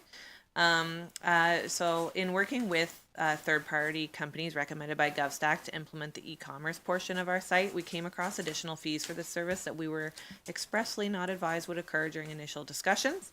I requested additional information from GovStack. They acknowledged their error and offered discounted rates for the first year of our contract. I spoke to the treasurer. The fees that we would incur are higher than fees we currently pay, so we therefore opted to remove the e-commerce option from our contract, and we will not have the ability to make purchases directly on our website. All existing payment options will remain unchanged, and we'll still accept them, and we can always revisit this decision in the future if we feel like it, but Okay, for now it's being left off. I think that's a very good idea, and we'll wait to see what happens and go from that point. Okay, thank you. Any other comments? Continue, please. So Swim 25, registration is now open for Swim 25, and it's progressing well. We're seeing those evening classes once again being popular, and we have a number of registrations for bronze, which is great. As we're no longer permitted to use the public docks as a location for lessons this season in Cumbermere, we'll only be accepting registrations up to level 3 in Cumbermere. The instructors can't properly assess certain swimming skills without that deep water, which we don't have at the public beach. This follows guidelines from the Life Saving Society that stipulates skills such as diving and treading water may not be tested if it is deemed unsafe. The depth at the raft in Cumbermere is under 5 feet. I have been brainstorming ways to ensure the continuation of our swim program, which requires of having a minimum of 2, but ideally 4 instructors annually. This year we received just 3 applications, including 2 returning, and I'm already aware that 2 of my instructors won't be back next year. We're fortunate to have a strong bronze program with many registrants year after year. However, there is a gap in the training that exists, as a student trained in bronze cannot teach the Life Saving Society's Swim for Life program. Therefore, these students must look elsewhere at often cost-prohibitive programs to attempt to gain the required certification to become a swim instructor. In August, the City of Pembroke will be running an instructor course that is the required certification to teach swimming lessons under the Swim for Life program we run. I'm requesting approval from Council to begin a program to sponsor 2 MV residents and 25 to take this program. The tuition from the course, which is about $500 each, would be covered by the township using previously budgeted funds in the swim budget. As a reminder, because I budgeted for 4 and only hired 3 instructors, I do have that money in the existing budget. I'm not asking for more. They or their parents would enter an agreement with the township that by covering their fees, they would work for us for a minimum of 2 seasons. Should they not fulfill their term, they would be required to pay back those fees. This provides an opportunity for a local child to gain new skills and guaranteed employment. It also provides us with that crucially trained individual we need to run our program. I'll also mention it's not uncommon for an employer to pay this certification in the swim world. So. Okay, thank you for that. And you and I have had many conversations regarding this, as well as the instructor who is presently hired, who has been working on this, and she has made some excellent suggestions. And my only concern is that we cannot continue to have beyond level 3 in Cumbermere, unfortunately. And approximately how many children does that affect that would have, if they wanted to continue, because I want children to have the option, regardless of where they live, Wilno, Cumbermere, Barry's Bay, or way out Hog Lake Road, or anywhere. I would like them all to have the benefit of doing it. So will we be losing any students, swimming, people that are really interested in it? Yeah, so I don't have an exact number for you, but I do know that there are plenty of kids who are registered in Cumbermere for that, 4, 5, 6, I think it goes all the way up to 9. So. Okay, so there are, so we will be losing them. Yeah, so they would have to be required to travel, or they wouldn't be able to sign up. Nobody's approached yet, well, because we haven't agreed to do that right now, so we don't know what the public will feel on this issue.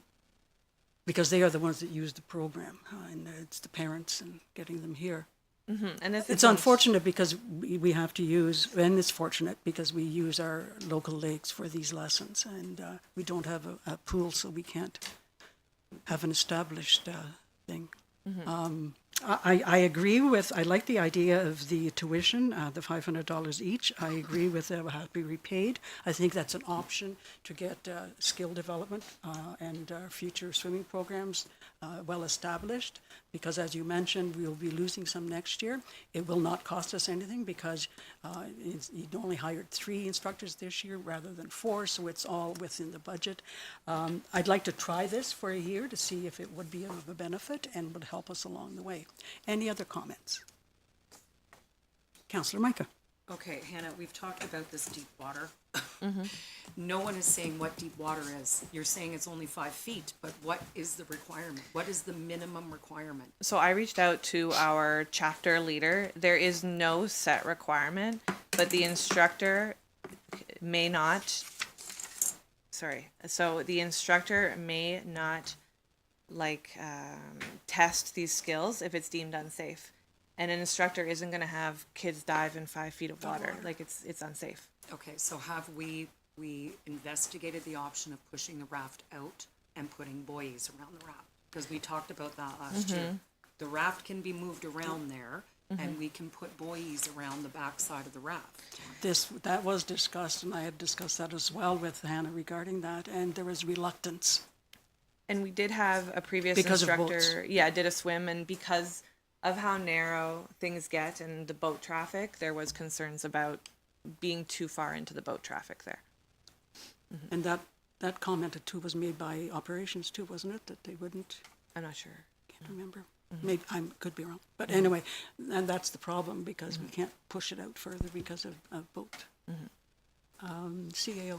One of the comments that was made was even if we push the buoy, because there never was one there, the concern of those that travel it at high speeds with the boats would not anticipate that it'll be there. So that was one of the concerns that was brought up. And that is a problem, high speed for sure, in that area. Yes, anybody else? No, okay. Do we need a motion or? I'm going for a swim. That's what I'm doing. Because that has been the place where swimming lessons has been held since I went to them. And 50 years ago. And we agree with that, So- but however, we do not have the right safe area, and we're talking safety of children again, as we did with the playground. What if something happens, even if we do push out the raft and put buoys around it? And we know the speed on the lakes, you mention it often about the speed of boats on the rivers and everything else in lakes, and something does happen during one of our lessons. I think that is a bigger problem than. Well, if the raft is where it is, it can certainly be moved out a few feet because the water goes like this very quickly there. And a few feet isn't making a difference because that river, you're coming up it like this and it's curved.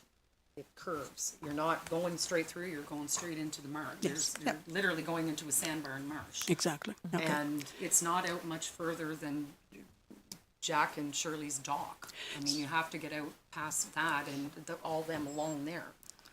Okay, so when we were out there, I don't Hannah, know. I had looked at it with you when I was out there, Hannah, and where did the comments come from that we could not do that, we could not move the raft? Do you recall where those came from? I don't. I know it is eventually drop off. I don't know how many feet out. Like, I don't know how far you'd have to push it out to drop off. I do know that it's kind of narrow already, and you do have boats coming close to the raft, and I would be concerned about it, but it's not to say it's impossible. Yeah, so I'm not sure. Okay. At this point, I don't know if anybody else at the council has anything to say. Councillor Pawlinski. Yes, thanks.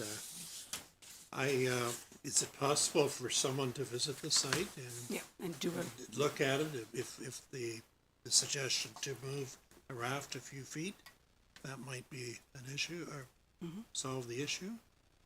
For sure, yeah, the raft isn't out yet, I believe, so we wouldn't be able to, I guess we can probably find the block, but I can ask the instructor to take a swim. My concern, I guess, would be we're not able to accept those registrations now, so yeah, we just have to call folks who are interested or do some kind of wait list, I guess. And my concern too, Councillor Pawlinski too, is who do we get to assess that? Is it the operations? Is it Parks and Recreation? Who does that? I don't know. Do we have the qualifications to be able to say to do that? Or do we go with the Life Saving Society and what they say? It's a good point, though. We do need to look at that, definitely. I think we need something written. CAO, please. I think I'm going back to the fact that when this was initially brought back, it was the hesitancy of the instructor. So if the instructor is responsible for that program, I think I would Follow that. want to know that that's the recommendation that we're doing. The instructor is feels that that's a safe location. Yeah, I can touch base with her. I mean, she is trained and licensed to do this. She pays for fees and insurance to have that, and so it is kind of her name and her license out there. If she doesn't feel it's safe to teach that there, then that's have what's to on the follow. line kind of for her to do that. So yeah, like it would be something I can chat with her about. Like we can talk also, like I can ask again from the chapter. I asked for a specific how many feet Yes. define deep water. And I did not get, there is no definition of deep water. If the instructor deems it's not safe to teach certain skills, then they're not going to teach those certain skills. But this isn't, I also want to clarify that this is not the only instructor I've had who's declined to teach those other levels here. This is the second instructor who will decline to Okay, teach and those I levels here. I believe that it's firmly what we have to look at as well. So if you wouldn't mind, I believe we need a quick response to whether or not she would feel that way, that we can go ahead and continue. Oh, it's probably mine back there. Sorry about that. But I think we need to double check that. I know that registrations are taking place now, and people are going to be wondering, so we have to come up with an answer today, really on this. I feel that if the instructor, who is the one in charge, it'd be just like a nurse or a doctor. If if it's not safe, I'm not doing it. If it's not, and I think that if we can move it, fine, but is it going to cause more problems if we move the raft? I'm just so uncertain at this point. I'm hoping councillors can. CEO, yes. So staff has heard the request to move it out. Hannah, you'll reach out to the instructor. So does council agree if we can move it out, that is what we will do? I think it should be like looked at. How, Right, yes. where does the water depth? Yeah. I mean, we can't sit here and know the water depth. You gotta go on a boat and Yes. have to have a measuring stick, and this is where we normally put it, and if we move it 4 more feet, we're hitting a drop off, and the water's not 5 feet now, it's 8.5 feet, like that can happen real quick there. So I'll send It's the an odd sorry. configured Right. But Just, Dennison Park like- is an option. I think we talked about that as well. Yeah, so we did do a swim a couple years ago at Denison. Yes. Apparently, it's very mucky and lots of Yes. deadheads and stuff. So that was kind of explored as well. And then also, you kind of have the same problem if you With go out boating. deep, you're under the bridge. Yeah. But I'll send the instructor out in a canoe Good. on Thursday. Excellent, thank you. Councillor Yes, thank Pepinski. you, Counselor. I just wanted to share with you, and I'm sure you're aware that with the storm we had in the flood, 2017 especially, there was a tremendous transfer of soil down the river. And there are and I know this from fishing on it, and other people that are avid fishermen, they're in awe when they see the big sandbars. So you may have gone at one time to the big sandbar where the lake ends and where the river starts, where the swing was. It's still a good choice area for fishing, but it's changed tremendously. The area out in front of Chippewa has changed. The whole river, and every turn in the bend, and there's one there at the public beach. So it's nothing to check it one year and then the next find year. out the next year. It's not maybe unusable or whatever because of Yes. this tremendous flooding that we've had. Yeah. Thank you for that, Councillor Just Pepinski. mention that. Thank you, thank you. Yeah, I do. Okay, so I think the direction is that on Thursday you will go out and double check, okay? Yeah. Yes, And just because this will be coming back, before we're doing the swimming lessons, I think staff need to leave with the understanding that that is what we will investigate. But if it doesn't work, then what you have in your report is still the way that we'll be doing the lessons. Is yes, that what I'm that's hearing? my opinion With on the that. preference that it to be It'd be- extended and. The preference Okay. is to extend it, Yeah. if possible, in Combermere, and if not, because of circumstances with the water and the drifting and the safety, that it would not be. Okay, thank you.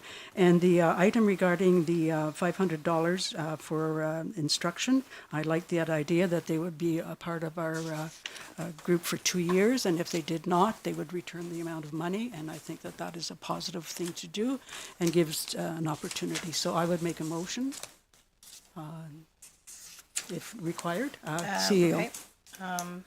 That council approved to sponsor 2 MV resident students at a cost of $500 each for swimming, what's the program Life called? Saving Society.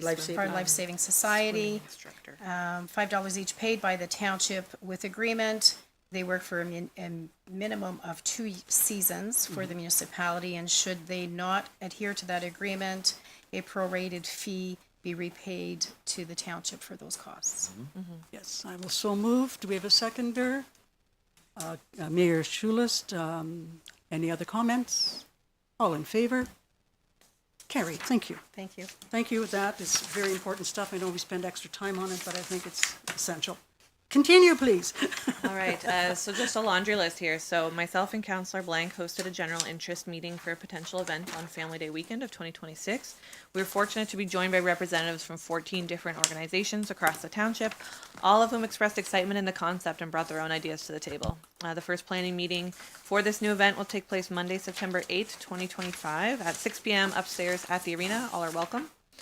The Old School Big Bass Tournament once again is intending to use the Barry's Bay Boat Launch for their event on July 19th and again on September 7th.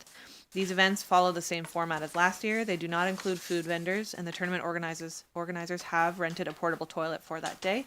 They will also ensure the dock and launch remains accessible to those not participating in the tournament.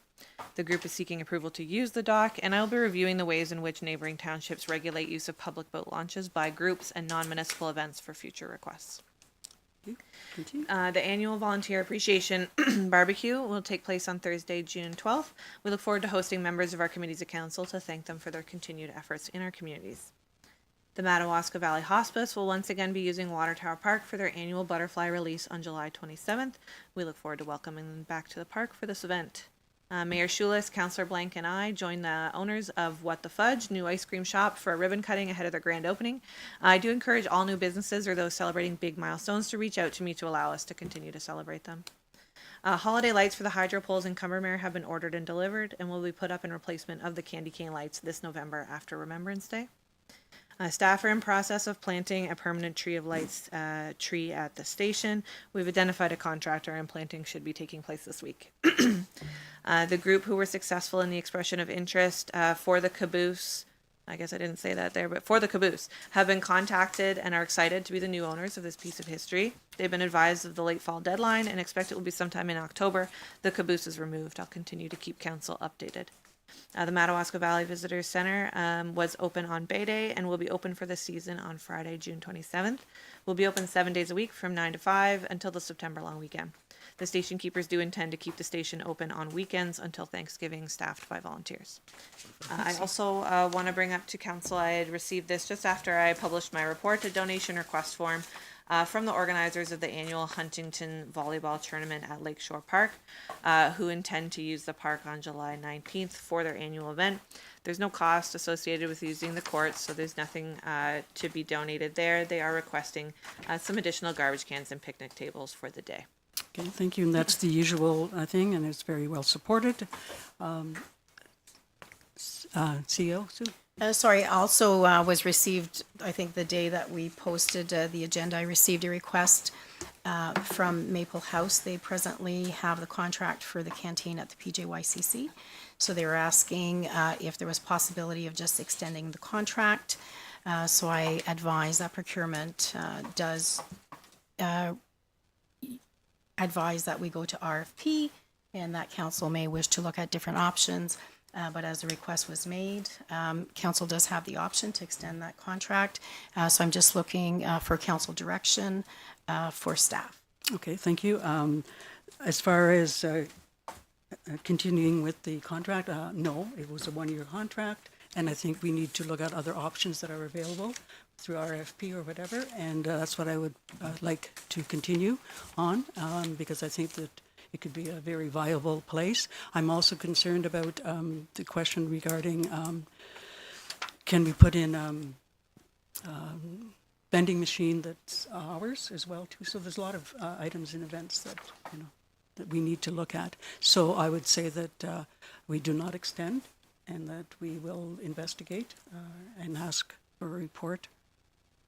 So staff report. Yes. Okay. Thank you. So any other I will move that motion. Second. Any other comments? To you, Yes. to you, Madam Chair. Yeah, so the motion has not to say that we're going for RFP, right? We're going, no, this is about. Staff will bring back. Staff will Okay, bring back the okay, got report. it, okay, thank you. Thank you. Any other comments? All in favor? Carried. Thank you. The, yes.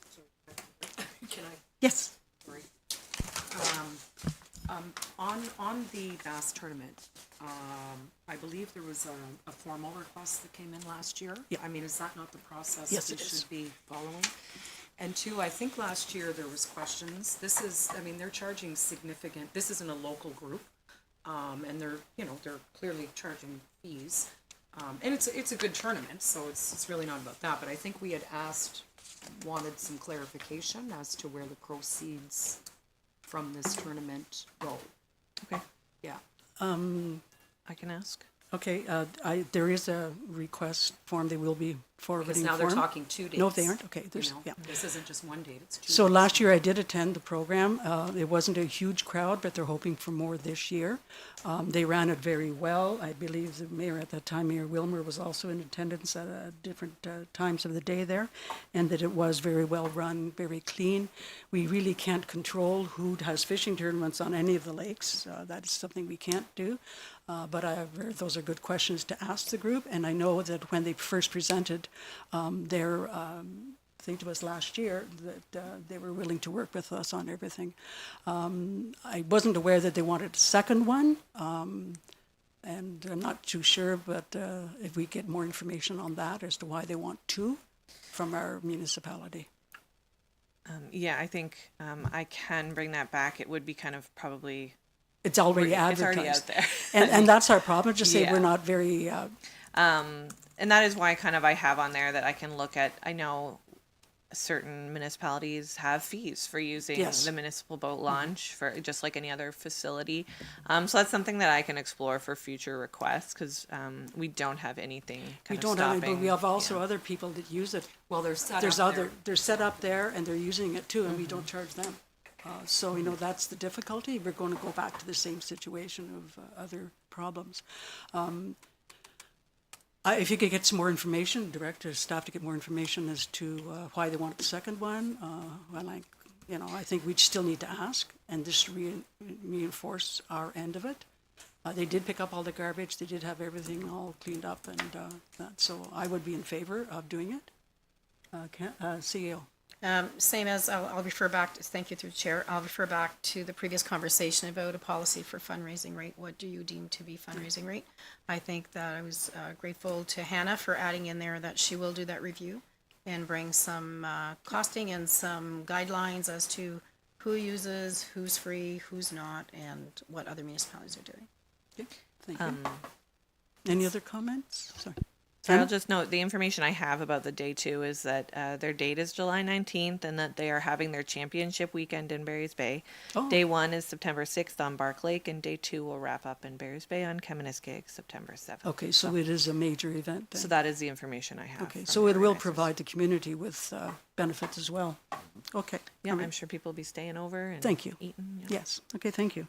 Going back to the Hunting Society, did we do a motion on that one?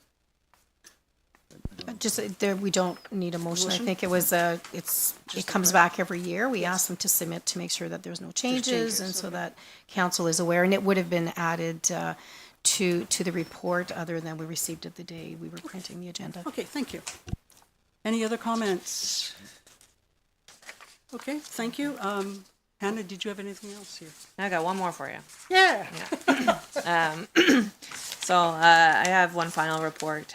So I have received a request from the Madawaska Valley Hospice Palliative Care to install a wind phone at Water Tower Park. The organization would build and install the phone at no cost to the municipality this summer. A wind phone is a small phone booth with a disconnected rotary phone placed in a quiet environment that allows people to quote-unquote call their loved ones who have passed away and share feelings out loud.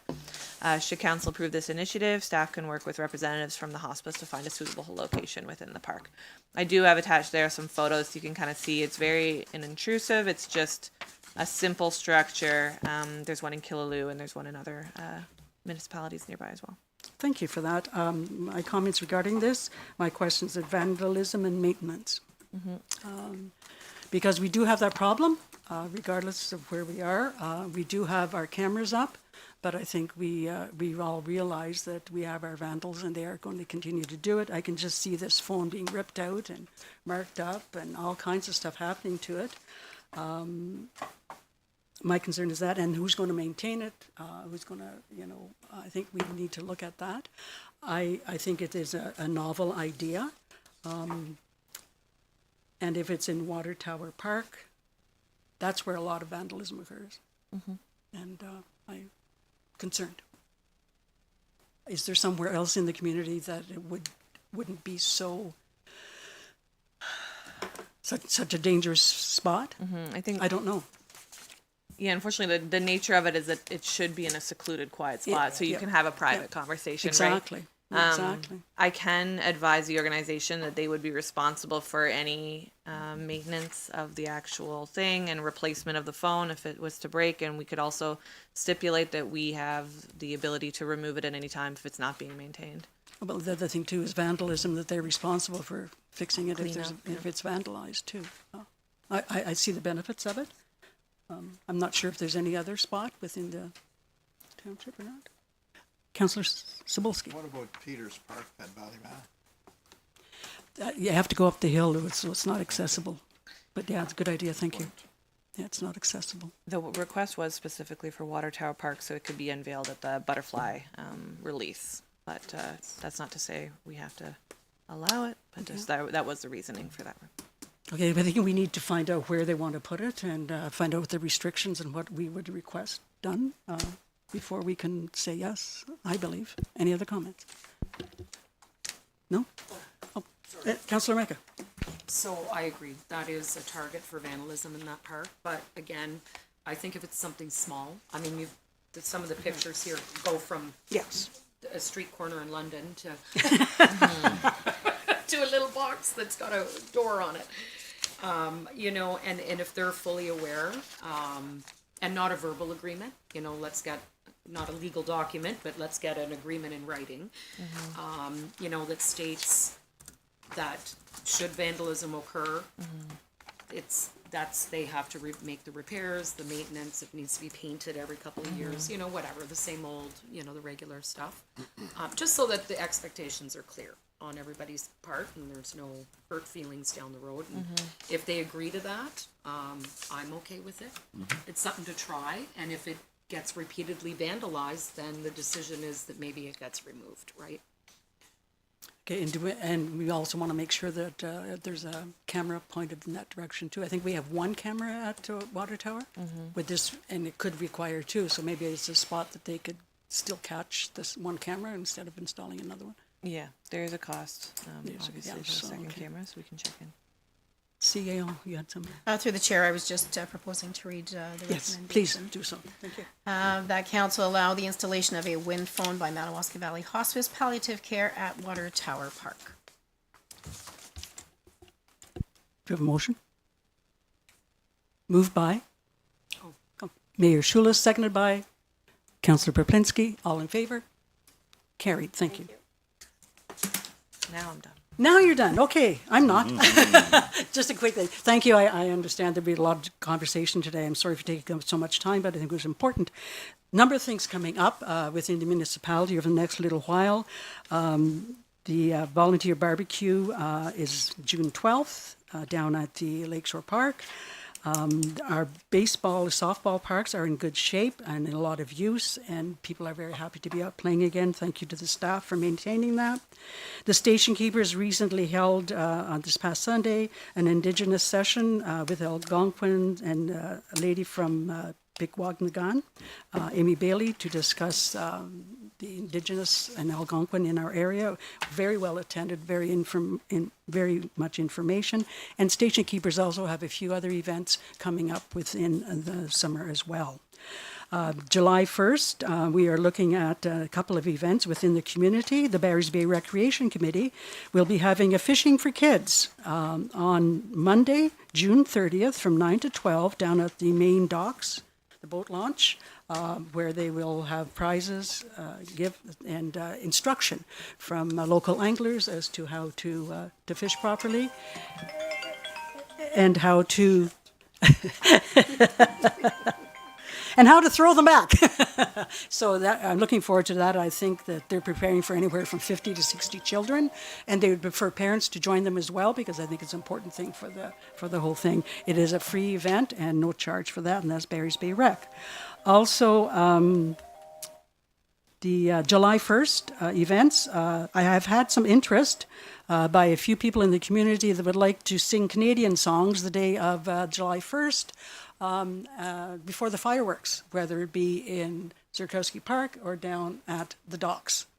And so there's that idea. There's been some groups within the community lately that have been singing, whether it's hymns or whether it's going to different, the hospital or Valley Manor, singing and bringing joy in that. And I think that would be a wonderful thing to have. So I think I'll continue to work on that. And it would be people of all ages, because children have better voices than us old ones. So I think that would be something that would really rally us as well. So that's on the agenda too. And I also am waiting to hear from the Legion and the Wilno Heritage Society about what days that they are going to have their events. And I believe the money has been sent to them, and it's just a matter of finalizing the plans. So there are many things happening within the community, and I probably missed about 10 of them, but I'll be quiet for a while. Thank you very much. Thank you, Hannah.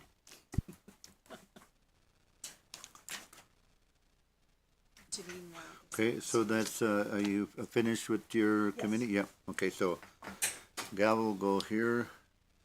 Okay, thank you very much.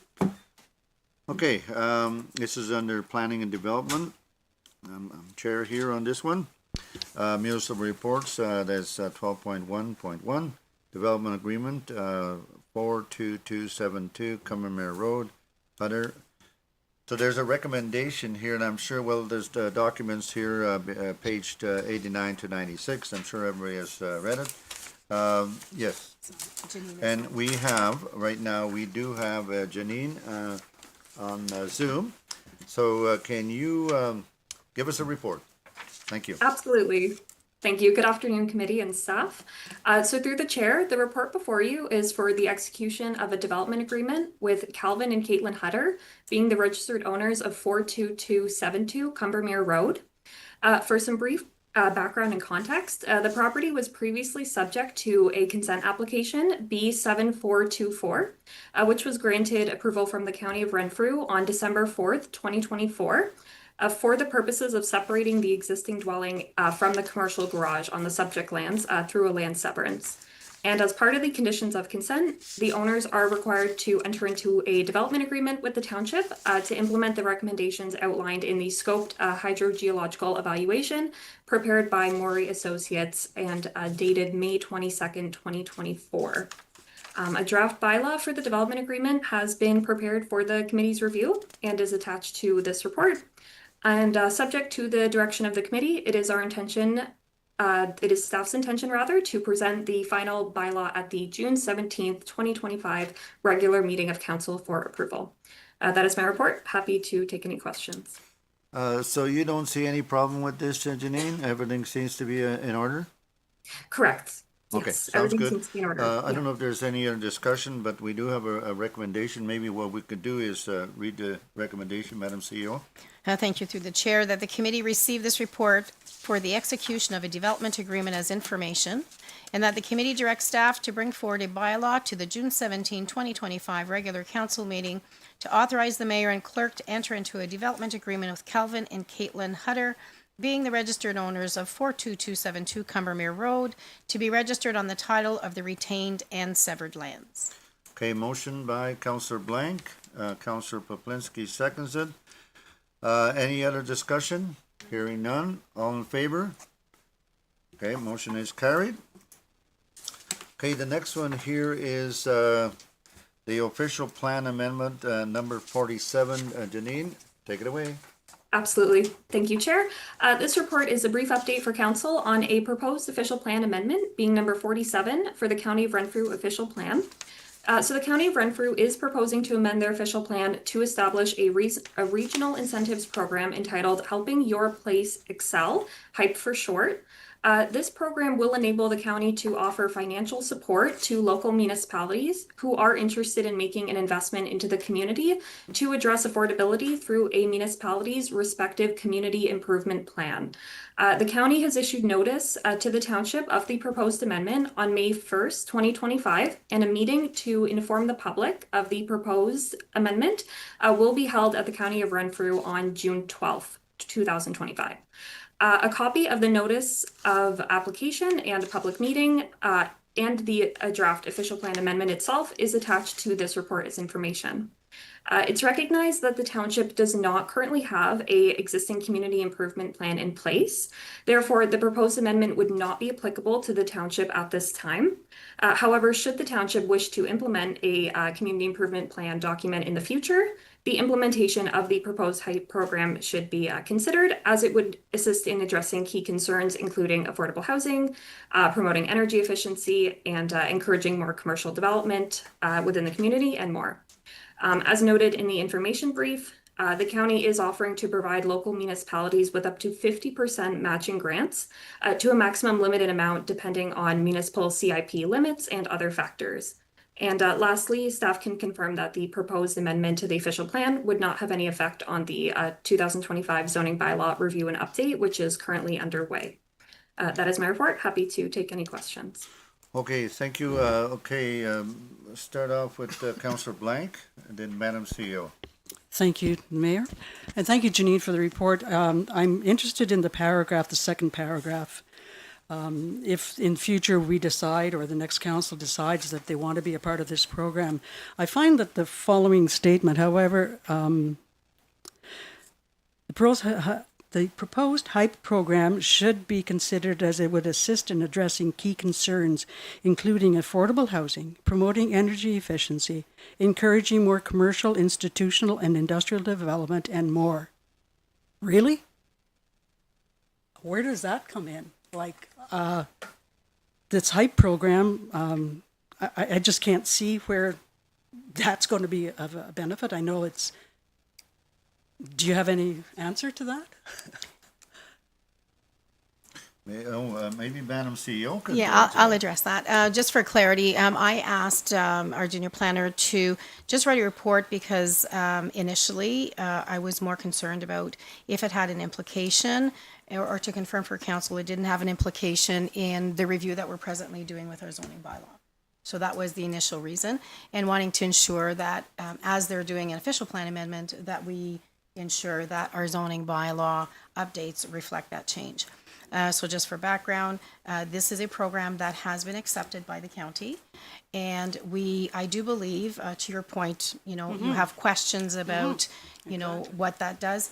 I do think county has offered to come and make a presentation to explain the program so that you fully understand the benefits of it. The county is not forcing you to do a CIP program. They're just outlining the benefits of having one, or if you do have one, what the municipality can apply for. Okay. So I think, in fairness to Janine, Janine prepared this report for me just to outline. The county has forwarded their notification. As part of the notification, want to ensure that council was aware of that official plan change, and thank you, Janine, for doing that. But I think as far as fully understanding the benefits of having one or the liberty that council has to not implement one would be better discussed at a later time with county staff. Okay, I agree, because those are pretty bold statements. Yeah, and I think most of us are going to agree with this. I know we never got involved in this, but at the same time, we maybe need to know more about it. I know it's going to be discussed at June 12th county meeting, so I don't know if there's any message I need to bring to council, but it's almost a done deal, right? It's just that we have not jumped on the wagon right at this moment, so maybe bringing somebody from county to explain it a little bit better would be good and all that, Madam CEO. Yeah, I just want to confirm, so the meeting on June 12th is specifically about the official plan amendment. So yes, I'm confirming this program has been approved, and we would like to bring forward the benefits of that program and explain to council the options of not opting in as well, so that you have the full. Right, okay. Yeah, Councillor Poplinski. Yes, thank you, Mr. Mayor. I think I can speak for Councillor Zabilski in expressing my concern that having a little more information would be helpful. We're in this position and to make a decision. However, if we can get some more information, I don't want to find out we've got more of where our hands are tied to do something. I don't know. I'm just putting that out there because this is a long, drawn-out process and started many years ago and been many meetings, and a lot of things have changed. And what are we giving up? What are we, if anything? I don't know. So perhaps getting information would be very helpful, Mr. Mayor. Okay. Madam CEO. I just want to clarify for the new members, there's no decision to be made. We're just advising of the status of where they're at, bringing this to the official plan amendment. The discussions that I would like to include with County of Renfrew staff is so that you understand the program, if it would be implemented in Madawaska Valley at some point. Okay. Thank you. Okay, and I'm Councillor Micah. So just some background, correct me if I'm wrong. I believe the previous mayor, Mayor Wilmer, when this was the HYPE program is a new program. When it came originally to council, Mark voted against it. And the reason he voted against it is because it is only applicable if you have an existing community improvement plan, which most rural small municipalities do not have, and are not attainable. what happens here is through the county portion of the levy that the taxpayers are paying in this township, a little bit of that is taken from Madawaska Valley, and it's taken from all 17 municipalities and it's put in a pot. And the grants from just these, Arnprior, Laurentian Valley, Whitewater, Bonachure, Petawawa, Deep River, and Renfrew, they can access applications into this pot of new money. And I mean, you know, talking about affordable housing and the maximum amount is 15,000. I mean, let's get real. You're not for 15,000 building very many affordable housing units. So there was pushback to say it's, you know what, if those municipalities want a portion of their county levy to go into a pot that they in turn can access, but it's not fair to impose this across the board on 17 municipalities that pay a county tax levy and no benefits coming back out from it. So I think that was the conversation at the time at the table, and the former mayor voted accordingly based on that. Right. So, and again, I think maybe we need more information on this here and that, and to see if we want to get or be part of it, right, sort of thing. But right at this moment, it's a done deal, I guess, at that county, right, in that way. What I could end up doing is talking to maybe some of the mayors from those communities and see their benefit. Now, anybody else? Councillor Blank? Thank you, Mayor. No, just that I think it's important to know that we can opt in later on, but I think this is something that I think a majority of us do not support because of the circumstances of it. But I think we need to look ahead to see to the future. Will a CIP, will this help us with anything else in the future? So I don't think we should drop it dead. I think we should let them know, and I'm happy that the mayor will speak to others as well regarding this. Like, what can we do as people? Is there something that those communities that don't have a CIP can do in place of? You know, and I think we need to look ahead to what's happening, and I think there's more information coming, and I'm sure that you know, we can come up with something. Yes. So maybe we could direct staff here to Madam CEO is to maybe have county come here and do a presentation. I think that's the best way. And then any questions we've got, we can forward to them, right? So is that okay?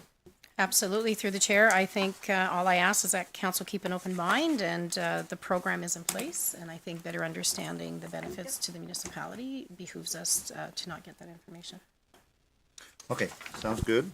And correspondence, there was a building permit stats that was placed on your table here, and I don't know if anybody wants to speak on this here, but basically it's just stats for information and stuff like that. So if there is no questions, yes, Councilor Poplinski. Yeah, we're dealing with the cemetery tree removal? No. Oh, sorry. No, this is something that was put on your desk. that's You okay. got that, so. Oh, sorry. Yeah. Okay, so hearing none, we'll just continue here. And we've got now into finance and administration. We have a, is Janine gone? We didn't say goodbye to her, did we? No, just probably Oh. has nothing to point us. Oh, boy, okay. I'll have to apologize to her, yeah. I hope she comes back. Okay, Madam CEO, can you do the municipal report on the CEO update? Yes, I can. So if you have any questions about the report, I'll just give you a high level due to just time. I do have, the one recommendation that I do have to Councillor Poplinski's question is approving a recommendation to retain a tree service removal company, as we have what's been identified as a dangerous tree that may cause some damage to some of the infrastructure at the Commermere Cemetery. So I do have a resolute recommendation that council and committee recommend to council to approve the CEO clerk recommendation to retain a tree removal company for the removal of a large dead pine at the Commermere Methodist Cemetery, and that council is aware This is an unbudgeted item, and it'd be expensed to 015-0900-7010-85, which is the Commermere Cemetery budget. Okay, I need a motion, mover, sorry. Counselor Poplinski moves it. Second by Counselor Micah. Any other discussion? I Just think a this has to question, be did- taken care of by the staff, I guess, or safety. Yeah, the Yeah, cost, who is up? Okay, Counselor I Poplinski. didn't catch what account is it coming out of? yeah, It's coming out of the Commermere perpetual care account. We can't take out of the perpetual care account. We have a miscellaneous amount in the Commermere Cemetery budget. So we don't have an account. We don't have any, there's not much there to look after that. Some of it we can't So access. where's it coming from then? Well, it's coming from that, but I'll be over budget. Okay. Like we didn't budget for some of that amount. Any Yes. idea how much the tree is gonna cost? to No take idea. down? It's a large tree, which is why the operations manager, and we put a picture to identify the size and the location, but we will be offsetting some of the costs by having our trucks and some of our men available Right. to remove the tree. We just need it to Thank be you. cut. okay, Yeah, that, Counselor Blank. thank you. That was my question, is what's the cost going to be? And is there money in the cemetery account? Yeah, we don't know how We much don't the know. cost will be, But and even if we it's will. our men, are over there loading up the trucks and taking, it still is a cost too, so. Yeah, so to that point, so in the cemetery budget, I budgeted $750. That usually pays for the maintenance, and then if there's any miscellaneous things, then we probably will be over that $750. Yep. Okay, thank We'll you. have to budget for this, I Yeah. guess, at some point. Yeah, go ahead, Counselor Micah. Have we gotten more quotes than just from one potential? Is this we've got multiple quotes and this is whatever it is the lowest one, or are we looking? It's through the chair. This was identified as a health hazard. It happened the morning I was doing the report. Didn't want to lose sight of it.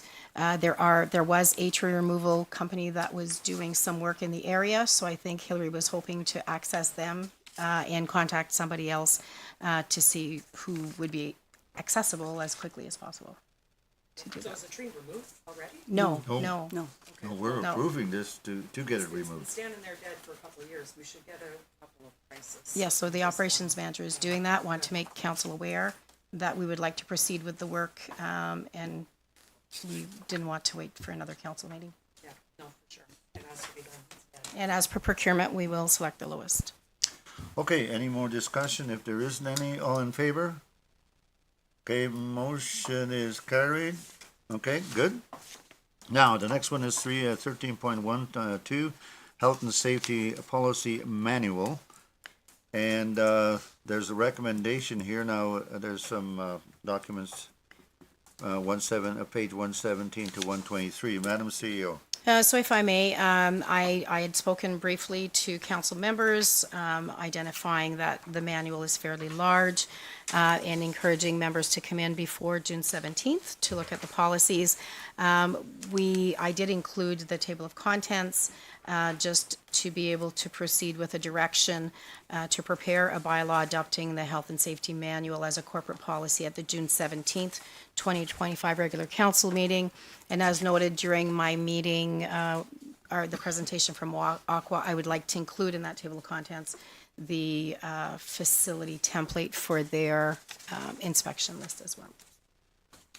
Okay, very good. And we do have a recommendation.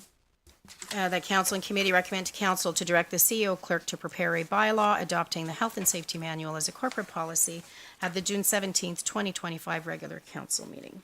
A mover is required. Yes. Counselor Micah, Counselor Blank seconds it. Any discussion? Seeing none, all in favor? That is carried. Correspondence, we have, give me a second here. Okay. Municipal Finance Officers Association 2025 update. Found on pages 125 to 135.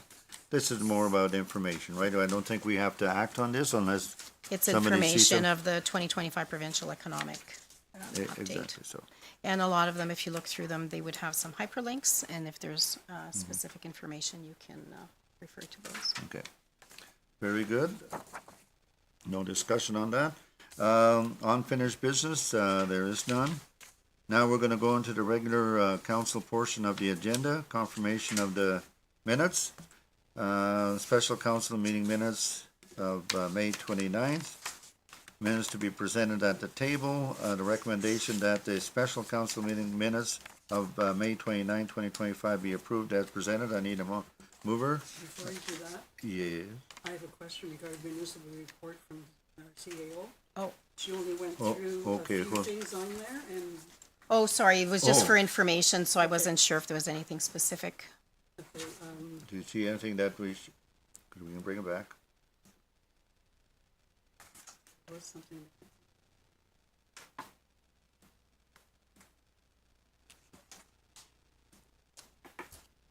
That's fine. Okay. And If if there's there is, anything that can else be you brought can up, bring Yeah, I'll check this. Counselor Mike, is this on the, Not on the report, the next one, under the fiscal, the province's fiscal update. oh, okay. So when I read through this, there's a lot of announcements of funding here, a lot of announcements of new funding, a lot of it targeted to Southern Ontario with the problems that they're gonna have, I should say, with tariffs. But there were a couple of things here that did jump out to me, with regards to some funding announcements. And I think what we need is we need the treasurer to go through this. And I should have highlighted them. I didn't have my pen with me when I was reading it, so I thought we were gonna talk about this a little bit more in depth.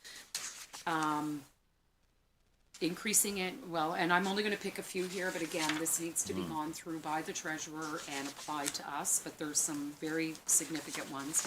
Increasing annual funding to the Connecting Links program, which is very important for us, under transportation. There's a couple of things under housing and infrastructure. Again, a lot of it targets different centers, but we should really be looking in that. And this one caught my attention because this is one that I keep talking about. As previously announced, the Rural Economic Development Program has been replaced with the Rural Ontario Development. So that's the RED funding. And they are doubling the funding to 10 million over 2 years. So again, I've talked regarding RED funding. Every year it's released and we have yet to try to take advantage of that. And there's many projects here that we could be looking at for that. I don't know, I didn't read it, so what the criteria is, I don't know. There's also, there's a few things in here, but there was also a statement that they're going to be reaching out or looking for feedback from municipalities with regards to, God, I wish I could just the exact terminology. It's our IMPF,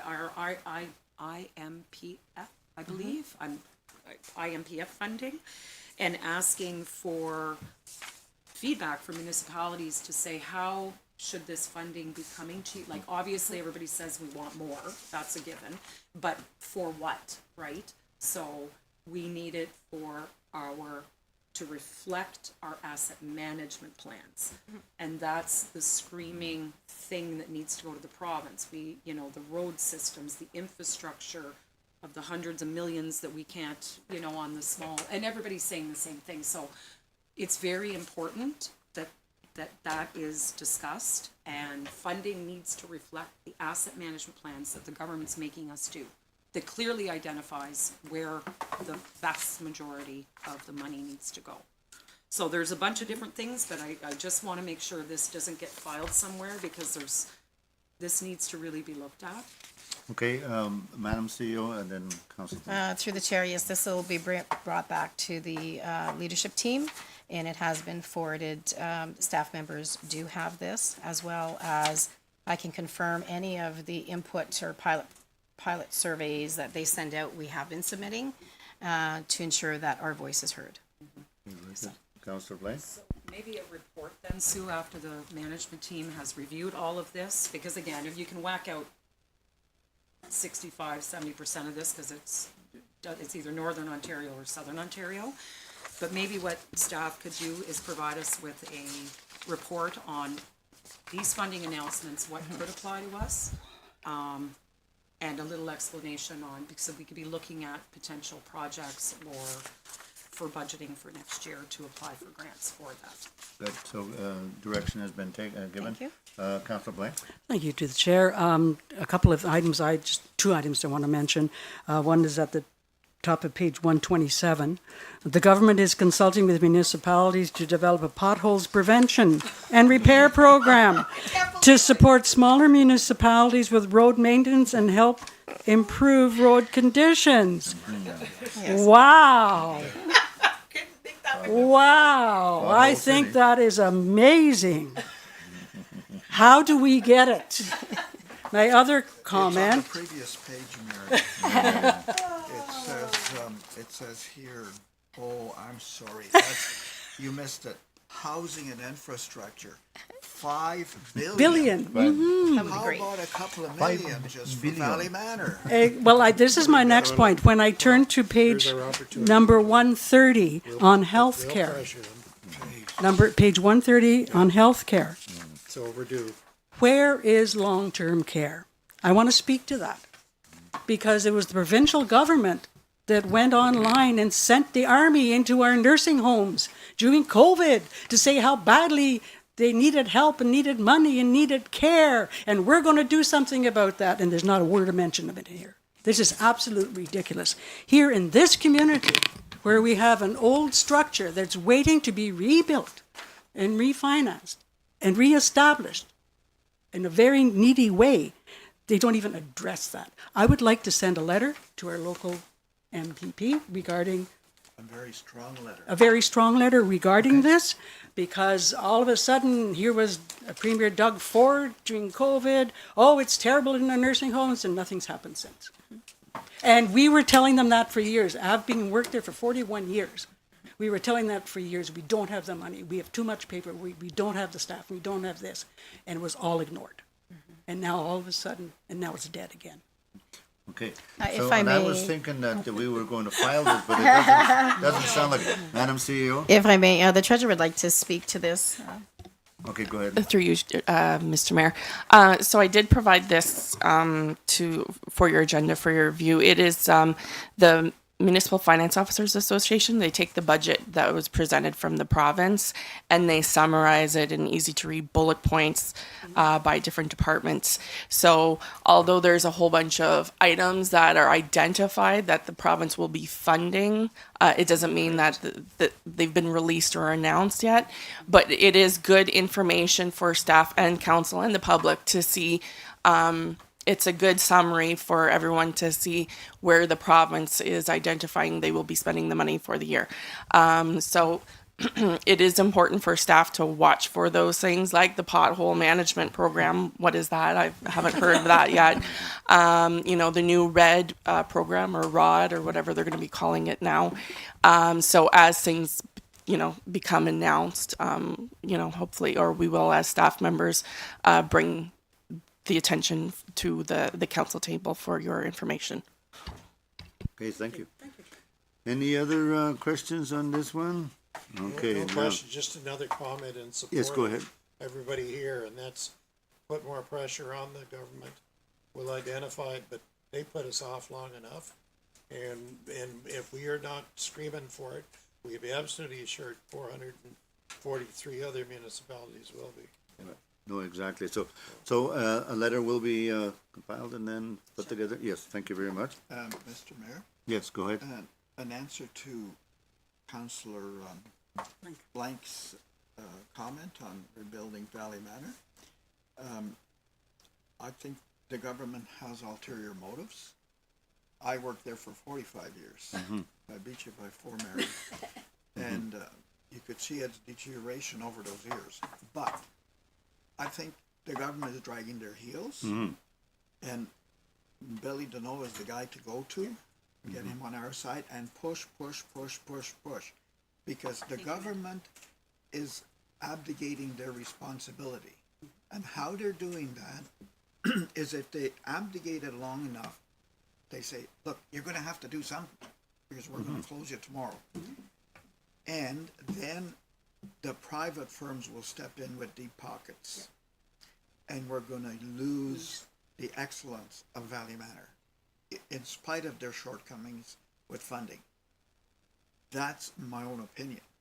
I haven't heard that from anybody, but I have seen it happen in other areas. Tell me, Humber Valley old age home, okay?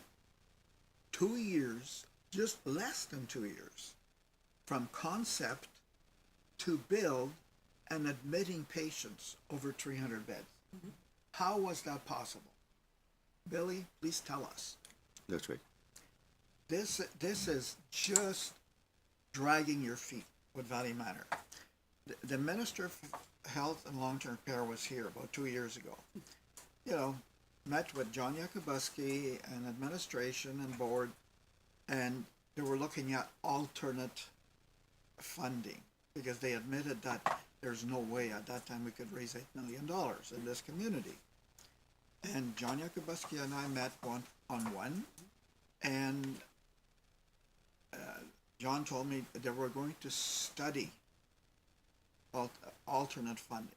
I said, John, how long do bureaucrats and politicians study their salaries? Yeah. Well, John lost it. We're still good friends, but it was a touchy point. And Mary, you're right on. Yeah. The thing is, so you have direction then to put something together and make it sound powerful and to the point. And so I think we've taken care of this document. I'm not going to put this in the file cabinet. More trees to be cut. Yeah. I stirred up a hornet's nest. This, yeah. I had my, tree for I had my nothing. note lined already. Oh, yeah. This will not go in the file cabinet because it could start a fire. Yeah, let's frame it actually. Robert, We'll put it. Okay, now we're going to continue. If I got everybody's attention, thank you. Okay, the special council meeting minutes, May 29th, 2025. And the recommendation is that the special council meeting minutes of May 29th, 2025 be approved as presented. I need a mover. Councillor Micah, Councillor Poplinski. Any discussion? All in favor? Okay, that is carried. No business arising, no new business, no bylaws. Now, we're going to go into camera, and once we do go into camera, I'd like to take a little recess, if that'll be okay. And so the council session, maybe Madam CEO, you could read it. Are you ready? I am, through the chair, that the meeting enter in camera session at 1:24 p.m. to discuss matters pertaining to personal matters about an identifiable individual, including municipal board or local board employees, and litigation or potential litigation, including matters before administrative tribunals affecting the municipality or local board, under the Ontario Municipal Act 2001, Chapter 25, Section 239 2B and 2E. Minutes in camera sessions, April 15th, 2025, and human resources updates, 3 outstanding matters. All right, a mover. Councillor Micah, Councillor Blank seconds it. All in favor? There we go. When we do the recess, do we do the motion Yes, you can. in council, in camera, or do we do it now? Yeah, you can do that. Right now, okay, motion to adjourn for a second, for recess. Councillor Micah, Councillor Poplinski, all in favor?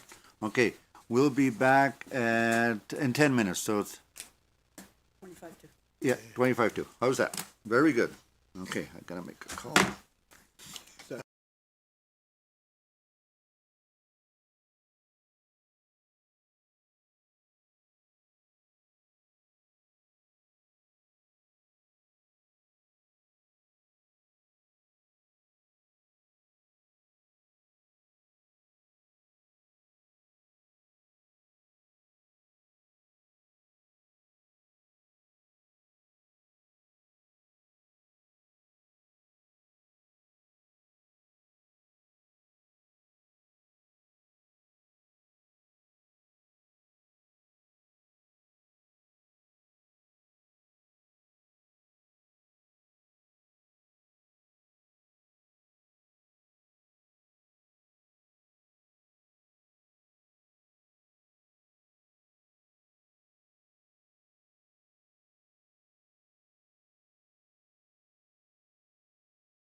Okay, we're out and open here now. Are we okay?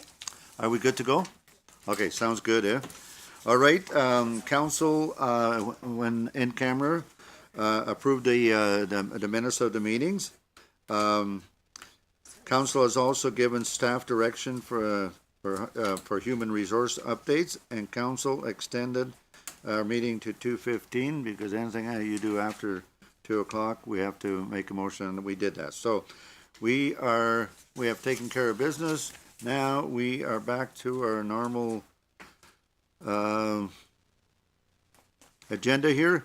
So now the confirming bylaw, the recommendation that bylaw 2025-55 being a bylaw to confirm the proceeding of the council of the Corporation of Township of Madawaska Valley at the council and committee meeting of June 3rd, 2025 be read a first, second, and third time, and finally pass this third day of June 2025. I need a motion.